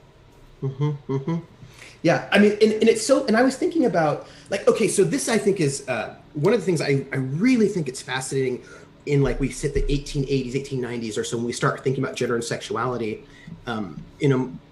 really we can start seeing the 1860s, but, you know, people are writing it down a little later, about gender and sexuality and, like, what that means. And I love this idea, like, how we think of, like, oh, well, my sexuality is X or my sexuality is Y, and we have these categories that we have. But when you look at somebody like Magnus Hirschfeld, one of these really early sexologists, one, the things that we think of as sexual identity, he identified as genders, right? That he was like, oh, that's a gender? Like, we call that sexuality, but he's like, no, it's a gender. And he didn't have like 3 or 4 genders. He had like 20. Like, for him, a person who is a man, let's say, who is masculine and is sexually attracted to women who are feminine, and he wants to be the pursuer, is a gender, and it is a different gender than a man who is feminine, who's attracted to masculine women, and he wants to be pursued. That's a different gender. We might say it's a different. So for him, what we would think of as a sexuality is not just, do you like men or women or both? Do you like men, women, not gender neutral people, all three? It's actually whether you like being pursued or not. How you express yourself, how they express themselves, like, and that these are not actually the same sexuality at all. Whereas we've conflated them all, like we've given ourselves like 3 or 4, but he's like, no, they're 25, and they're also just all genders, and like that's a totally different way of conceiving what sexuality is, right? So that there are people that we would think of as all being heterosexual, but he would think of them actually as being quite different and not at all the same and not having the same sexuality. Yeah. And so like what counts as sexuality or gender or a role, like, is so different how we can conceive it. I think one of the things that again, for me, linguist, so sometimes I think of things as a very different perspective than a lot of other people in different academic fields, or different fields in general, or different experiences. And I go, for me, is like one of the things that, okay, so full disclosure, I was teaching at a private Catholic institution in Georgia. Okay. And this was a level of Catholic where basically they were Southern Baptist and they just whitewashed a little bit of Catholic on the outside, right? Oh, okay. You turned and said, "Oh, I need you to go down the hall and bring me that statue of the Madonna so we can get things ready." And they're like, "What? That statue at the end of the hall, the Madonna, you know, whatever." And they're like, "Oh, you mean the Mary?" And I'm like, Go on. No, sorry. Okay. But so this is a very, very, very conservative institution, and I'm teaching Latin. And I'm teaching teenage boys Latin. Oh, and saucy. I have to talk about the fact that nouns have gender. And there are at least 3 of them, masculine, feminine, and neuter. And they're like, are you talking about multiple, like, are you talking about sex? And do you agree with, like, all of this? And they're, like, trying to catch you out to get you, like, fired. Of course, get you fired. Yeah. And I'm like, okay, guys, let's explain something. Sex is biological. Gender is what it is, because I'm an anthropologist, I can pull this. Sex is biological. Gender is defined by your culture, and different cultures have different gender explanations, and some of that's tied to sexuality, and sometimes it's not, and sometimes it's just tied to interesting perspectives on what things are doing, like and there are multiple cultures with more than 2 genders, like Thailand. Or there's a group in Siberia. There's a tribe in Siberia that has like 5 genders. Or, you know, there are traditional Native American tribes that have different gender concepts. And but just because you have more than 2 doesn't mean that they're not rigid. Like sometimes the group they're like, ooh, look, you're not in a binary, you're free. It's like, oh no, that group is really rigid. They just have 4 genders, but they're very, very rigid. They're very specific in their gender roles and performances and what you need to do to participate in this culture. And I think that's a thing that intrigues me, particularly in like public dialogue that's not tied to academics. That is the interuse of these 2 terms that are very, very different, that have very different meanings. And you're like, yes, you think you're okay. Like, some people I'd be like, this is my sexuality. Okay, that's great. Okay, but and that's my gender. I'm like, Can I say I have a small pet peeve? It's one of my pet peeves. Makes me like this. I really dislike that we use the word gender, because when people use it, they are conflating at least 3 different things that are not the same. Exactly. Right? They're conflating gender expression, which is like how you're expressing yourself, societal gender roles, and we might even say that gender norms might be different from that. And so that's 3. And then there's gender identity, which is a whole 4th thing, which is not the same at all. It's like we end up taking 3 to 4 really different things that are not at all the same, and then conflating them to one thing, and that really loses a whole bunch of nuance that we should not be losing, and that makes me frustrated. It particularly makes me frustrated because when there are people like, okay, I freely acknowledge it, that I am a woman who was born after 1970s. I'm sorry. I believe in feminism. Now, but I am also part of an ethnic group and a cultural group where second wave feminism, sorry. First wave feminism is not as big a deal, but second wave feminism really did not serve me in my ethnic group. Like, when people call out, they're like, Dolly Parton says she's not a feminist, I can't handle this. It's like, there's a reason, because a lot of these academic levels of feminists at the time were not serving a miner's daughter from the hill country. No, I mean, but of course, that's the thing. There was like and I will say, to like, you know, to be fair, there was a lot of really good critique. In not just our generation did all the critique, but there was like a really good critique coming from working class women, women of color, women of non-WASP ethnicities who are like, hold on a second, Betty Friedan, you are an upper middle class white woman. And more important, you're WASP. You be wasp. Yeah, like you're an upper class, middle class wasp who went to college and is complaining that you don't get to do lots of upper class things. And like, I'm a miner, like, you know, like, it's just, like I live in a mining town. And like, and I think also about the ways in which, for example, when the pill became available, it first became available only to married women. And if you were not, and mostly to married women who could get access to that. Like Loretta Lynn, when she sang her song "The Pill," it was all like, that is a super feminist, really interesting song about what the pill might mean to a poor working class woman in a really rural space, and it means something totally different than what it would mean for somebody like Betty Friedan. And like, and I think that. And for me, I was just like, that particular kind of second wave feminism is frustrating, but I never want to erase those other women who never get written about in history as much, who are writing, who are thinking, who are doing feminist work. Exactly. But they don't, and often because they don't get talked about because they did have access to the kind of presses and spaces where their words would be remembered more. And so like, but I don't want to forget those women because they're doing important things. You don't want to forget them because they were very beneficial and did a lot of really good things. I mean, like, for example, like, and one of the things that people forget is that the woman who invented the pill was a Catholic working for, within the Catholic doctrine of pro-life. This is what this exists for.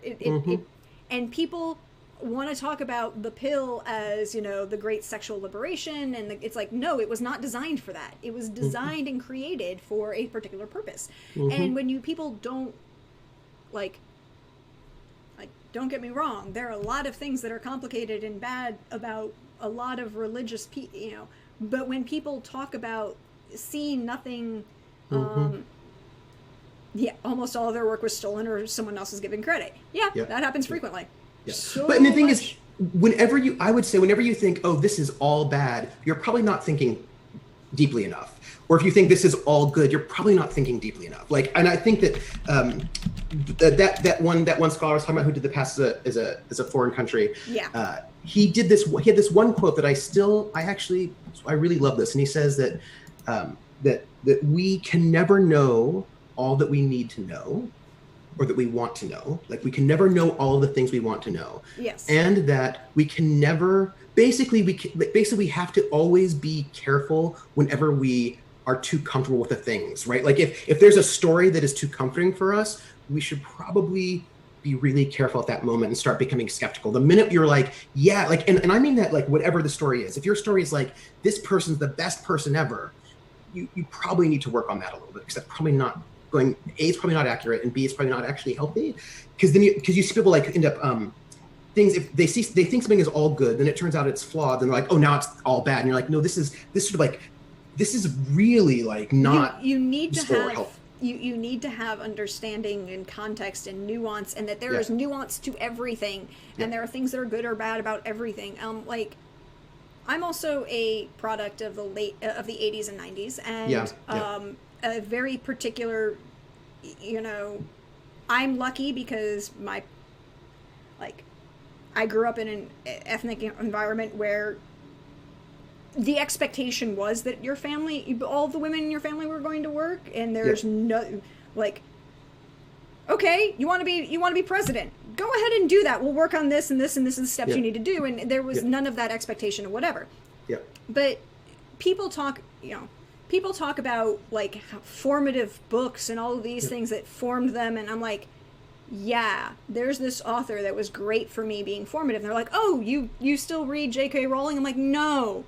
It's this woman. Her name is Tamora Pierce. She wrote a series, 5 or 6 series, beautiful books about female characters and fantasy settings. With not all of them needed, like, the first one had a big sword and hit things real hard with it, but there are other ways to be interesting female characters. Yes, Tamora Pierce is a fabulous author, and you should follow her on Twitter. And oh, by the way, a large number of her books are on Spotify for radio drama style and for free. Oh, cool. But can I just? Yeah. I just want to add, because I think this is also important. Oh, right ahead. Biological sex is also socially constructed. Biological sex is entirely socially constructed, but like, and when people are like, well, sex is real and gender is not real, people who are like being weird is like, sex is also socially constructed. And they're like, well, no, but biology is like, no. See, we have just like, first off, we all live in a spectrum. Like, so sex is not one thing. It's like 5 different things. It's your chromosomes, your gonads, your genitalia, your hormones, your secondary sex characteristics. And some people will also say gender identity is like a 6. And all those things are in a spectrum. Yes. Because there's some stuff about like brain chemistry. So like we can just like, there's like a thing, but those are all in a spectrum. And we all have just decided, right? We're like, well, we're going to say that this much hormone puts you on this side of the line and this one doesn't. But that is not static over time. And is not in any way, shape, or form. I mean, like, there are ways to change that. There are ways to change that. And there are outside factors that have nothing to do with hormone therapy that will affect your hormone development. Looking at you, Russian gymnastics team. Right? Or even things like, but also like your genitalia. We like to think, well, this is what men's genitalia looks like, this is what women's genitalia looks like. Well, but genitalia is really complicated. It's like, and we may not see it now as much because there are a lot of things that we don't see as much because we live in these really private times. Like in the past, people lived all in the same room and people they didn't have the same notion of privacy a couple hundred years ago that we do now, and we all have our own private houses and our own private rooms and our own private everything. Thank you, Victorians. Thank you, Victorians. And like people had sex in the same room with like their animals, like like it was just like a different space. And we also do genital surgery on babies so that everybody's genitals look the same. But that's just not like there's a lot more variance in life. All over the place. And nothing looks the same. I mean, like... Nothing looks the same. I don't know. And it's interesting to me the ways in which our technology and our science have allowed us to not see the world as complicated as it is. Mm-hmm. Like, we think that we're just more complicated, like, oh, we got more stuff. And I was like, but weirdly, we have a much narrower body image. Like, people think, oh, everybody looks like that. And you're like, well, actually, that's just... Those are actors. That's not true. Also, like, if you wanted to follow another really great person who, my dear friend Tall Squall on Twitter, is specifically in the last couple of days been talking about particularly male perspective of physical fitness and physical profession. Yes. Yeah. Because Tall Squall is very fitness active and he's very involved in the cosplay community. And very particular types of fitness cosplay. He has some fabulous cosplays. He's also one of the dearest people in the world, and he's a fabulous person. And he was talking about this in the last couple of days, about his journey with, how physical, how you stage a bunch of this, how some of this is not healthy, how a bunch of this, all of these images, particularly he's talking specifically targeting to men, are... manipulated, how they're manipulated, what you do, the way you do this healthily, the way you do it not healthily. It was such a great thread. It was a great, and he's still going on, and apparently, good for him. But it's like I'm like we know intellectually that Vogue and Elle and all of these Cosmopolitan are airbrushed to hell.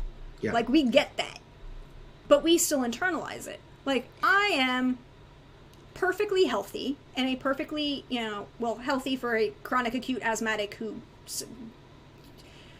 like, okay, I'm sorry, my lungs don't function. It doesn't happen. So, but I'm also 5'4", and I'm Italian. Yep. What is considered fashionable will never fit me. Yeah, yeah.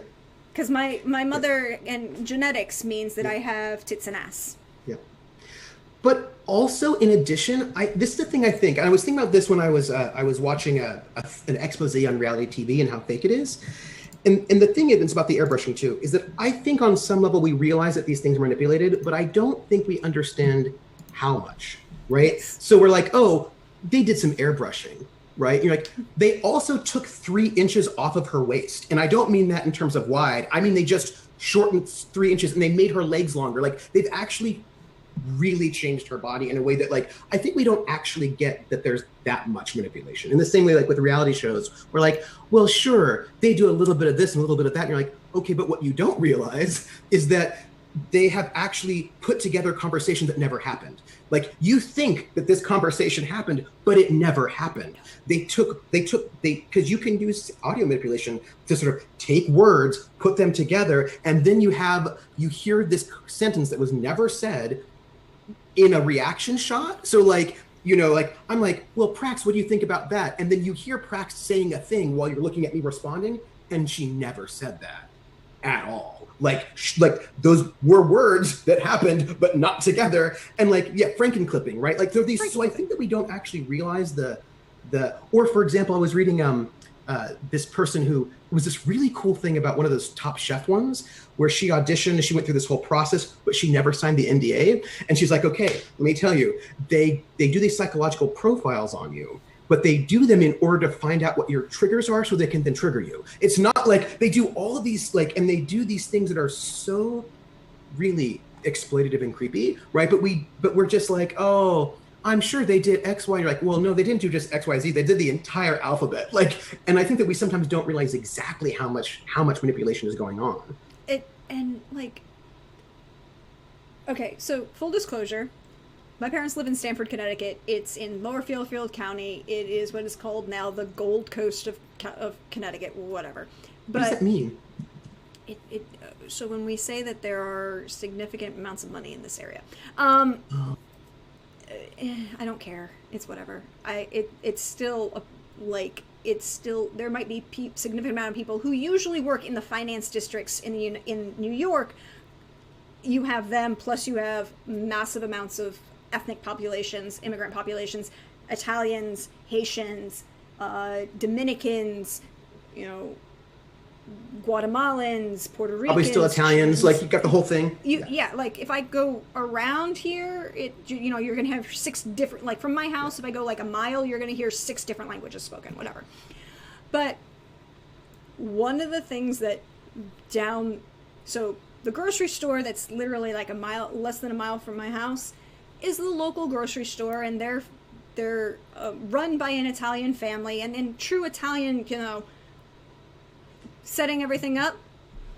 So the father of the current, you know, family owner generation, and the Singari family, and the current generation that runs it, Sam and his brothers, are like would be my grandparents' age, right? Roughly, or actually a little bit younger.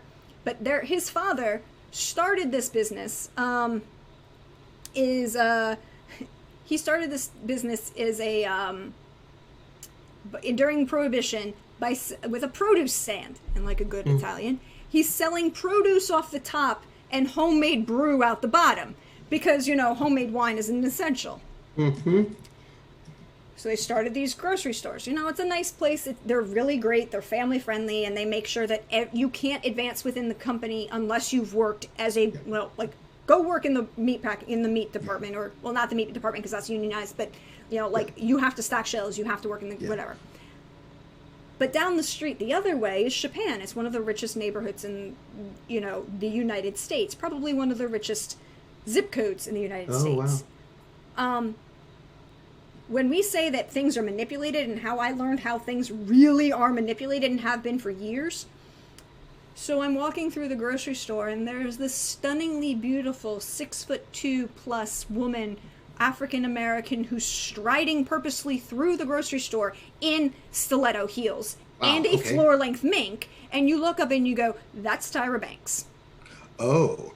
And you're like, but this is Tyra at like, because Harry Connick Jr. had a house down here, and Harry Connick's wife was another member of the Victoria's Secret crowd with Tyra Banks. So she would come and visit.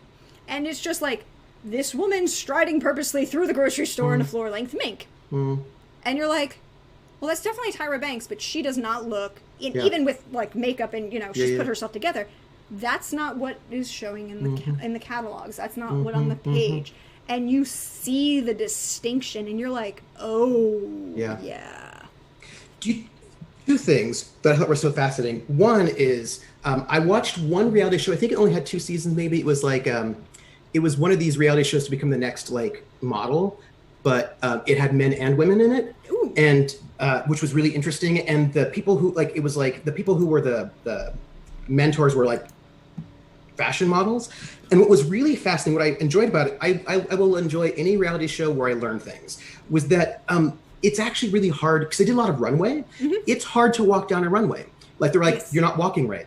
And it's hard to pose in photographs. Like, and like there's all these skills that are involved in making yourself look the way that they want you to look. And I think we don't necessarily appreciate that. But here's the second thing. This is so cool. Thinking about the construction of bodies and like fit bodies and good bodies. For Mad Men, Matthew Weiner told the actors, because all the actors are Hollywood actors and they all work out and all this and they want to have good bodies and et cetera, et cetera.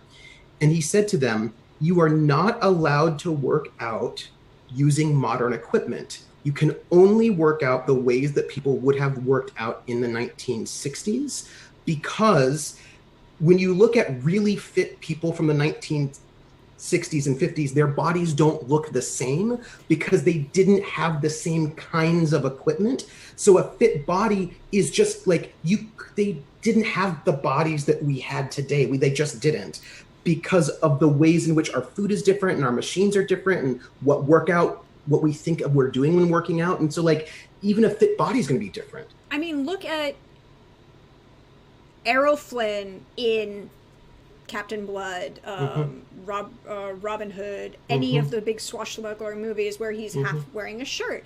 And you're like, that man is fit and also kind of attractive. It's true. But if you know, he also did all these press tours and you see him where he's just standing around and you're like, that doesn't match what we consider and have conceptualized as a a fit body. He's too barrel chested. His arms are too big. It's like, it's not, he doesn't have washboard abs. And you're like, go eat a, like, I look at, but again, I'm an Italian. So I look at somebody with those like level of washboards and I'm like, you need a sandwich. Let me go make you a sandwich. you're hungry. You know, I was reading this really interesting, because I was, I was into bodybuilding quite a lot when I was in the Army. I was a big fan of women's bodybuilding, but I was reading a lot of like bodybuilding sort of stories, you know? And I read this really interesting story about how unfit professional bodybuilders are at the time that they're going up to competition. And it was actually about a lot of deaths that were happening. A lot of bodybuilders were dying of heart attacks. And people were saying, oh, well, you know, these bodybuilders are dying of heart attacks because they're on steroids and taking testosterone will give you heart attacks.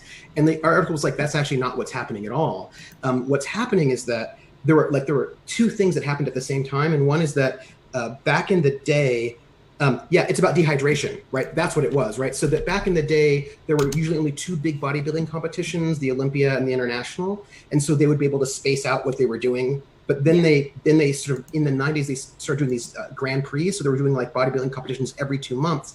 And to get them into bodybuilding shape involves massive dehydration. So it's like a lot of dehydration, laxatives, like doing all sorts of things to remove all of the water from your body and get your muscles really hard. Your heart is also a muscle. And what ends up happening is that these guys go into these bodybuilding competition. They describe what happened. They're like, these guys are super hard, they're super jacked, they're super dehydrated. They walk on stage, they pose, they walk off, vomit, and pass out. Right? That these people are are on the point of collapse. And by doing all of these competitions back to back, they basically their body just couldn't handle it, and then they died. And it wasn't because they took testosterone. That's not saying that I was like, because people, you know, it's because they had too much muscle for their frame and they were severely dehydrated, and they stayed dehydrated the entire year, and then they died. And like, so we think, oh, look at that bodybuilder, that must be so great. Like, they only look like that for like a week, and it's not healthy. Like, that's not sustainable, and it's not healthy. And that was the whole bit with Tal Squall's thread about how it works and how it would be a problem. I mean, like, health as a concept is important, and you need to be healthy for your shape and your person and all of these things. But looking at a lot of these ideologies, I mean, if you walk into something like Okay, so if we want to talk about art again, the David is a beautiful piece of art. Mm-hmm. But you can guarantee that that particular individual, according to modern standards, would not be fit. Yeah. If you want to look at, like, one of my favorite pieces of cast bronze from the ancient world, the Boxer, which is a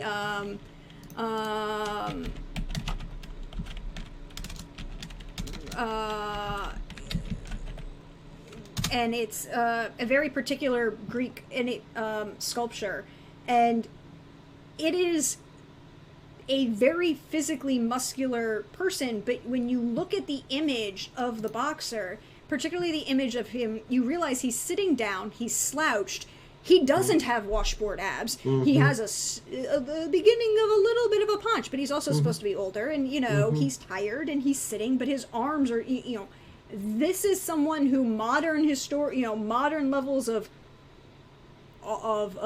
what we consider healthy would not be considered healthy because of whatever reason. But this is just, you know, I also think, like, this is a thing that, like, this was a thing that really upset me, because I was so mad, because I was following women's bodybuilding, and women's bodybuilders, and this is the same thing with women athletes, it's the ways in which we police women's bodies in these really sketchy ways, actually a whole bunch of ways, right, that they kept getting screwed over because the governing body for bodybuilding, right, the Olympia Committee, were like, men, we want you to look like this. And men would be like, I'm going to get super jacked and bulked up. And the women are like, we don't think women should have that much muscle. Like, get muscle. And the next year, like, no, have less muscle. And, like, there was all of this sort of, like, we want you to look more ladylike and feminine.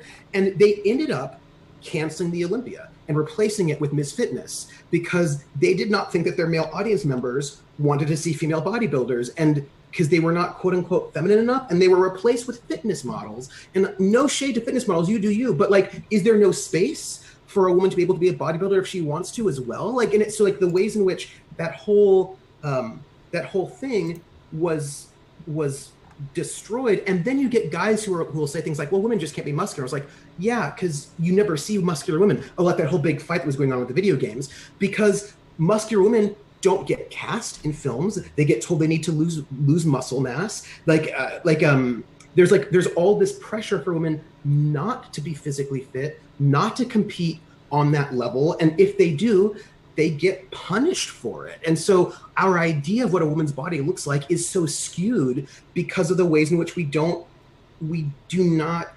only show some bodies and not others. And the same thing with men's bodies. I mean, like, one of the most interesting things to me is when people talk about, like, bodybuilders and athletes and big competitions. I'm like, so there is a scene, one of the most interesting, provocative, and I'm still not sure how it got through the Hays Code, scenes in musical theater with my dear, dear hero, Jane Russell, in she's amazing. Yeah. In Gentlemen Prefer Blondes, where they're on the ship, and Jane Russell is attempting to seduce every man of the U.S. Olympic team as they're working out. Yes. And if you have any understanding of the Hays Code, you're like, damn, they got lucky.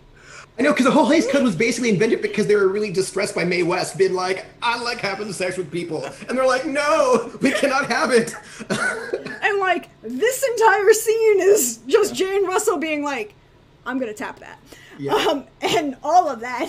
And you're like, okay. Good Jane Russell. I love her. Thank you, God, for Jane Russell. But you look at her, you look at the scene, and you watch this, and you look at these athletes who are at the peak of their physical fitness, who are doing some serious work in this workout musical number, and you're like, these do not look anything like what we consider to be Olympic level athletes today. Or if you ever look at footage of ballet dancers from the 1920s, they look nothing like ballet dancers today at all. Thank you, Rishan.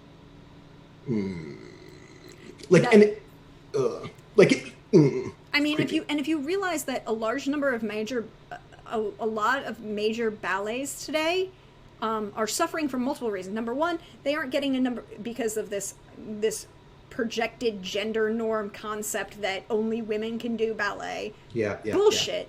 Yeah. Some of a lot of the best ballets don't get performed anymore because they don't have enough men to do them. Yep. Le Corsaire is one of my favorites, and it's so hard to get people to do because you need to have a guy who can have a vertical leap of over 10 feet. Whoa! And that jeté needs to be repeated 10 times in this one piece. So come back to me when it's, Yeah. But one of the most... So my parents encouraged watching PBSs when I was a child. Like, all the PBS all the time. Yep. And for those who are not U.S. people, PBSs are public broadcasting channels. But it also was a lot about, like, art television and, local television and local things. And so a lot of arts. And one of the things is you have the old in the late 80s, early 90s on PBS, there was they recorded a great performance of Baluchine doing the Nutcracker. Georges Baluchine doing the Nutcracker, pushing a sleigh with a full adult ballerina in it around the stage, and you look at him and then you look at a lot of guys and you're like, you can stand to put on another extra 20 pounds here, guys. Don't worry, George proved that you can do it. Yeah, and I'm really fascinated, and actually also just go to Europe, right? Yeah, so go to Europe. If you want to sort of think about the construction of beauty standards, right? Like, I lived in Germany for 5 years, and it was really fascinating to me to see the difference between German gender norms and American gender norms, right? The German women I knew, for example, just did not wear as much makeup at all. They just didn't. And they thought the amount of makeup that American women wore was a little weird. And they often, most of the German women I knew did not shave their armpits. And nobody was like, oh my God, you didn't shave your armpits. That's the worst thing in the world. And just like ideas of like how much hair women should have. But also, I'm just going to say, this was like the most amazing moment. I'd been in Germany for one day. I just arrived on base. And I was being given a tour by one of my fellow Army dudes. He's like, I'm going to give you a tour. I was like, cool. He gave me a tour of the city. And he says, hey, watch out, though. I have to tell you, you have to look out for something. I'm giving you a warning. And I was like, what is it? He's like, all German people are gay. I was like, what?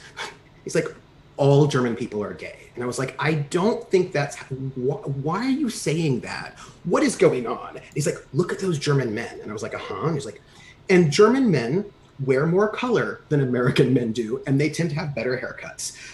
And especially Army men who are like really dressed down, like they tend to dress somewhat fashionably. And so that just automatically meant that they had to be gay. And the German women are not wearing as much makeup, so they must be gay. And I was like, wow.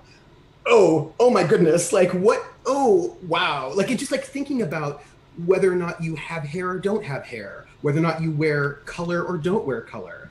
Like Germans were really big into glasses frames that were red or whatever. So like, must be gay. And you're like, this is bizarre. Like, it was so strange to me that people couldn't realize that maybe it's just a different culture and they have different norms. You know what I mean? Like, that's it. And that maybe they should recognize that like, for me, it was like one of those things, like, what was so great for me, what was so wonderful being in the military and then meeting people from other states and then also going overseas was to denaturalize my own sense of what normal was, because I think it's so important to be able to understand that the thing you think is normal isn't actually normal. It is it is what is normal for your particular space, and there are other ways to be, right? And like, I feel like that's one of the most powerful things that you can learn, is that not everybody has access to the same things or think the same things are beautiful.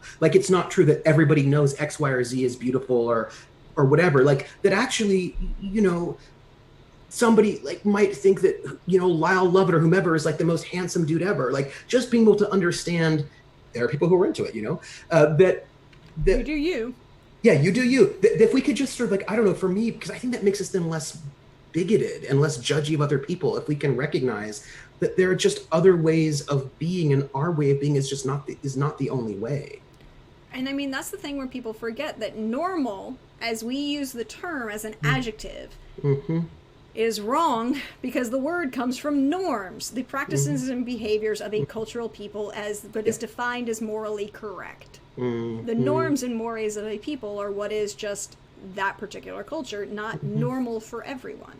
And you end up with a lot of things that happen like that. I mean, one of my things from my grandfather used to say, both my grandparents served, both my dad's parents and both my dad's father and my mother's father both served during World War II.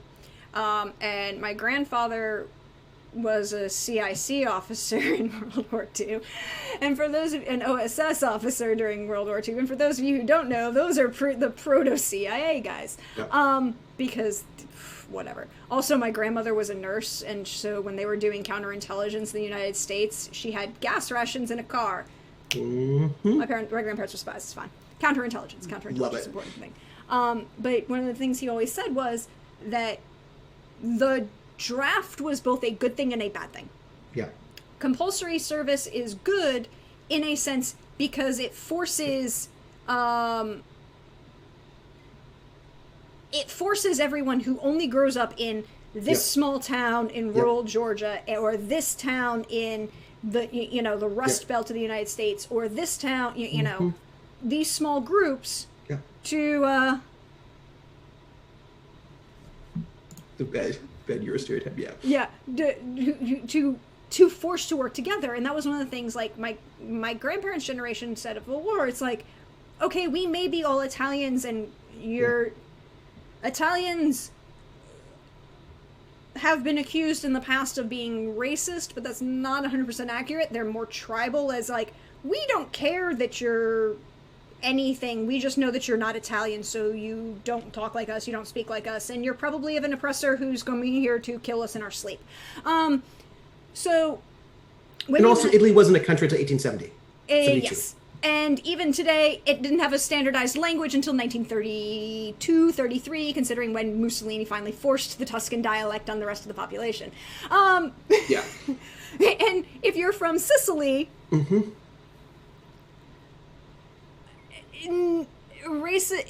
it's a complicated issue, right? Racism, they're not discriminating based on race, they're discriminating based on not them. And you could be anybody, but if you're not Italian or whatever, there would be a lot of reasons. But the force that might be ethnocentrism, and ethnocentrism is not the same thing as racism. Exactly. Right? So, like, and also just, Rye, I would say that, so scholars, ethnocentrism is not racism because ethnicities are not the same thing as races. That would be saying that that would be like saying there are ethnic groups within China that are not Chinese, particularly what we consider Han Chinese. Implies that the dominant culture people perceives as the normal one, the right one, but that implies that. But here's the counter argument to you there, right? The Italian experience in the United States is very much not the dominant population, not the dominant group. Right, but see, Rye, but the thing is, ethnicities and races aren't the same thing. Yeah. Right? So in the 21st century, we think of French people and German people as both being the same race, as being white, but they are different ethnicities, and they can be ethnocentric versus each other, but that's not the same thing as racism.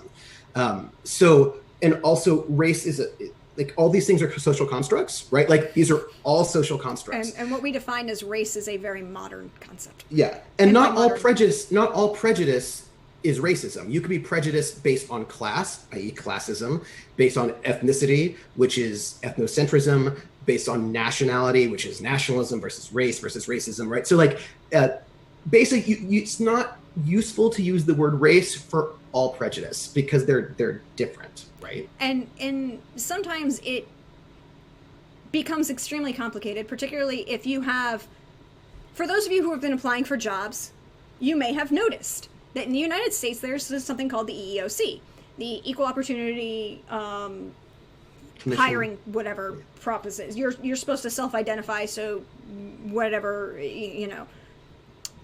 In recent years, they have now redefined what the term white means. Mm-hmm. And by recent, I mean in like the last 2 years. Because now white includes everyone from North Africa and the Middle East. Which, and like, this is really complicated, right? Like, who gets to count as white and who doesn't get to count as white has changed radically over time. And, yeah, class notions, sort of. I mean, the reality is it's basically defined.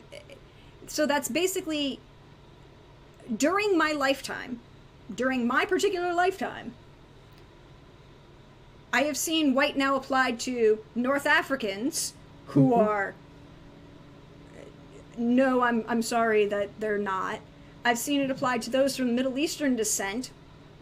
They have never benefited from being called white. They've actually they've been prejudiced against being considered black. And Jews. Yeah. And now there are people of Jewish descent from European countries like Poland and Germany. Yeah. I mean, I think this is an important point, right? Just because something is like social construct doesn't mean it's not real. Yeah. Money is a social construct, but it really impacts our life, right? Like, I can't just be like, money's not real because, well, that's not going to help me very much. You know what I mean? I mean, let's be honest. Gender is a social construct, yes. and me identifying as a woman is a major impact on my life. Yeah, that's right. Or you being identified as a woman, regardless of how you identify, right? Yeah, exactly. No, you just said it was a social construct, and Resman said that white and black are meaningless, right? But I'm just sort of noting that just because something is a social construct doesn't mean that it's meaningless, right? It's actually constructs have meaning. That's why we have them, right? Yeah. Yeah. And people in many ways a building is a social construct. We built it, but I don't want to run my head into a brick wall because that is going to hurt. You know what I mean? Yeah, exactly. There are things there's an entire discussion about social constructs and their effects on anthropology, their effects on culture, and how they are defined. I'm looking at you, Levi Strauss. And then also as you were saying, right, they also have material impacts, right? Like in the sense that I'm thinking about what people can and cannot eat in various points in time have been social constructs, like based on class or caste, and that then has a physical. That will change your epigenetics. That will change your body. Like, it has a material, physical impact, whether or not your particular caste or class is allowed to eat meat or not, right? Like those things, like they impact you. For a real world example, there is a disease called familial Mediterranean fever. It is a genetic disease tied to those from Southern Europe, particularly Mediterranean descent, Italians, Greeks, level of North Africans, where there is a problem with they struggle with digestion and eating because of the way the food happens, and things just kind of the slavery thing gets complicated, and that's all tied to religion, and it's weird, and a very, very complicated issue. Yeah. I mean, Hitler certainly didn't think Slavs were white. I mean, Hitler didn't think a whole bunch of people were white because, Hitler was convinced that there's a reason Hitler tried to starve the Greek population. And that's when you discovered the fact that the Greeks could basically live on a bunch of things because, what he thought of as food. The Greeks are like, okay, fine, you're not going to let us eat that. We have plenty of other things. You may consider these weeds, but they are good and they will keep us alive. And they did. And yeah, it's white. White is a very malleable and forced term based on who you wish to identify based on what. And whether or not you want to justify colonialism, they're all, because white is not neutral. It did a thing, right? It did a thing. It was constructed for reasons, right? There are reasons why British were like, Irish people are not white. There's a reason why they said that. Because it let them do things, right? You know what I mean? Like that, there was a reason why they were excluded from whiteness for quite some time, also Italians. And then there were reasons why then, because it was not only it was caste, but also sometimes religion. Like whiteness ended up being sort of framed as Protestant. And so if you were not Protestant, then all of a sudden you didn't get access to whiteness. So there was But it's also religion, Rye. It's not like you could be a really, really rich Mediterranean person, but not be white because you're Catholic, right? So like it's. Yeah. But here's the thing. I will say this, and I have said this in multiple instances, and because I am an angry Italian Irish girl, American, and I have had people turn around and tell me it's like, bitch, you Anglo, go fuck off. And I'm like, no, let me explain something to you. If you want to be derogatory, the terms are Guinea, Wop, or Mick. Anglo ain't in that shit. And let me explain to you why. Now, that's an entirely separate conversation that would probably take us way too long. And unfortunately, some of us have to go and do adult things. I have to go to a meeting, a work meeting, because they're like, let's have Zoom meetings. And I was like, oh, come on. Yeah. We have to. But, I mean, we will try and find some time to do another one of these because this is just fun for us, realistically speaking. And we didn't even get to talk about all the other stuff, too. and for those of you wondering, yes, this is what Trooper and I talk about 90% of the time. It's true. Like, you know what's so exciting? In South Africa, and I have to go, South Africa during apartheid, they had the three races, black, white, and colored. And those are the three races that exist. And so they had to figure out what to do with people like Chinese and Japanese people. And like Chinese people were communist. So then Chinese people were colored or black because they were communists and they didn't like communists, but they liked Japan. So then Japan was white. So like, it was just like, it was like, well, you know what I mean? Like, and then this was so interesting too, right? If a white person married a black person in South Africa, they got reclassified as black. Because what race you were determined where you could live, right? And they were not, and so like all of a sudden that was like, and like just the ways in which we sort of shift those things, right? Or how, for example, a person from Spain who is European ends up getting read as not white in the US because we tend to read people who speak Spanish as not white, even if they're from Spain, because we're kind of racist. And you know what I mean? Like, it's like these things are so weird. It's just, I mean, it has a lot to do with a lot of things. But unfortunately, Trooper, I know, I have to go. Well, then tell people what you're doing, what you're going, where are you doing? Hey, everyone, I'm Trooper SJP, and you can find me on Twitch at Trooper SJP. I am... I stream video games on Thursdays at 6 Eastern and noon Saturdays Eastern. I also do RPGs. That's my thing at the moment. I've just finished moving, so I don't have an RPG on, but I will be getting some on again when they all spool up, including once a little mini-series is done, getting back in on The Witcher, which is tonight at 8 p.m. on Love Laugh Lindy's channel. Laugh Love Lindy. Laugh Love Lindy's channel. I will not be there tonight, but I will be back soon, and that's such a great show. Prax is going to be on it, and you should go watch it.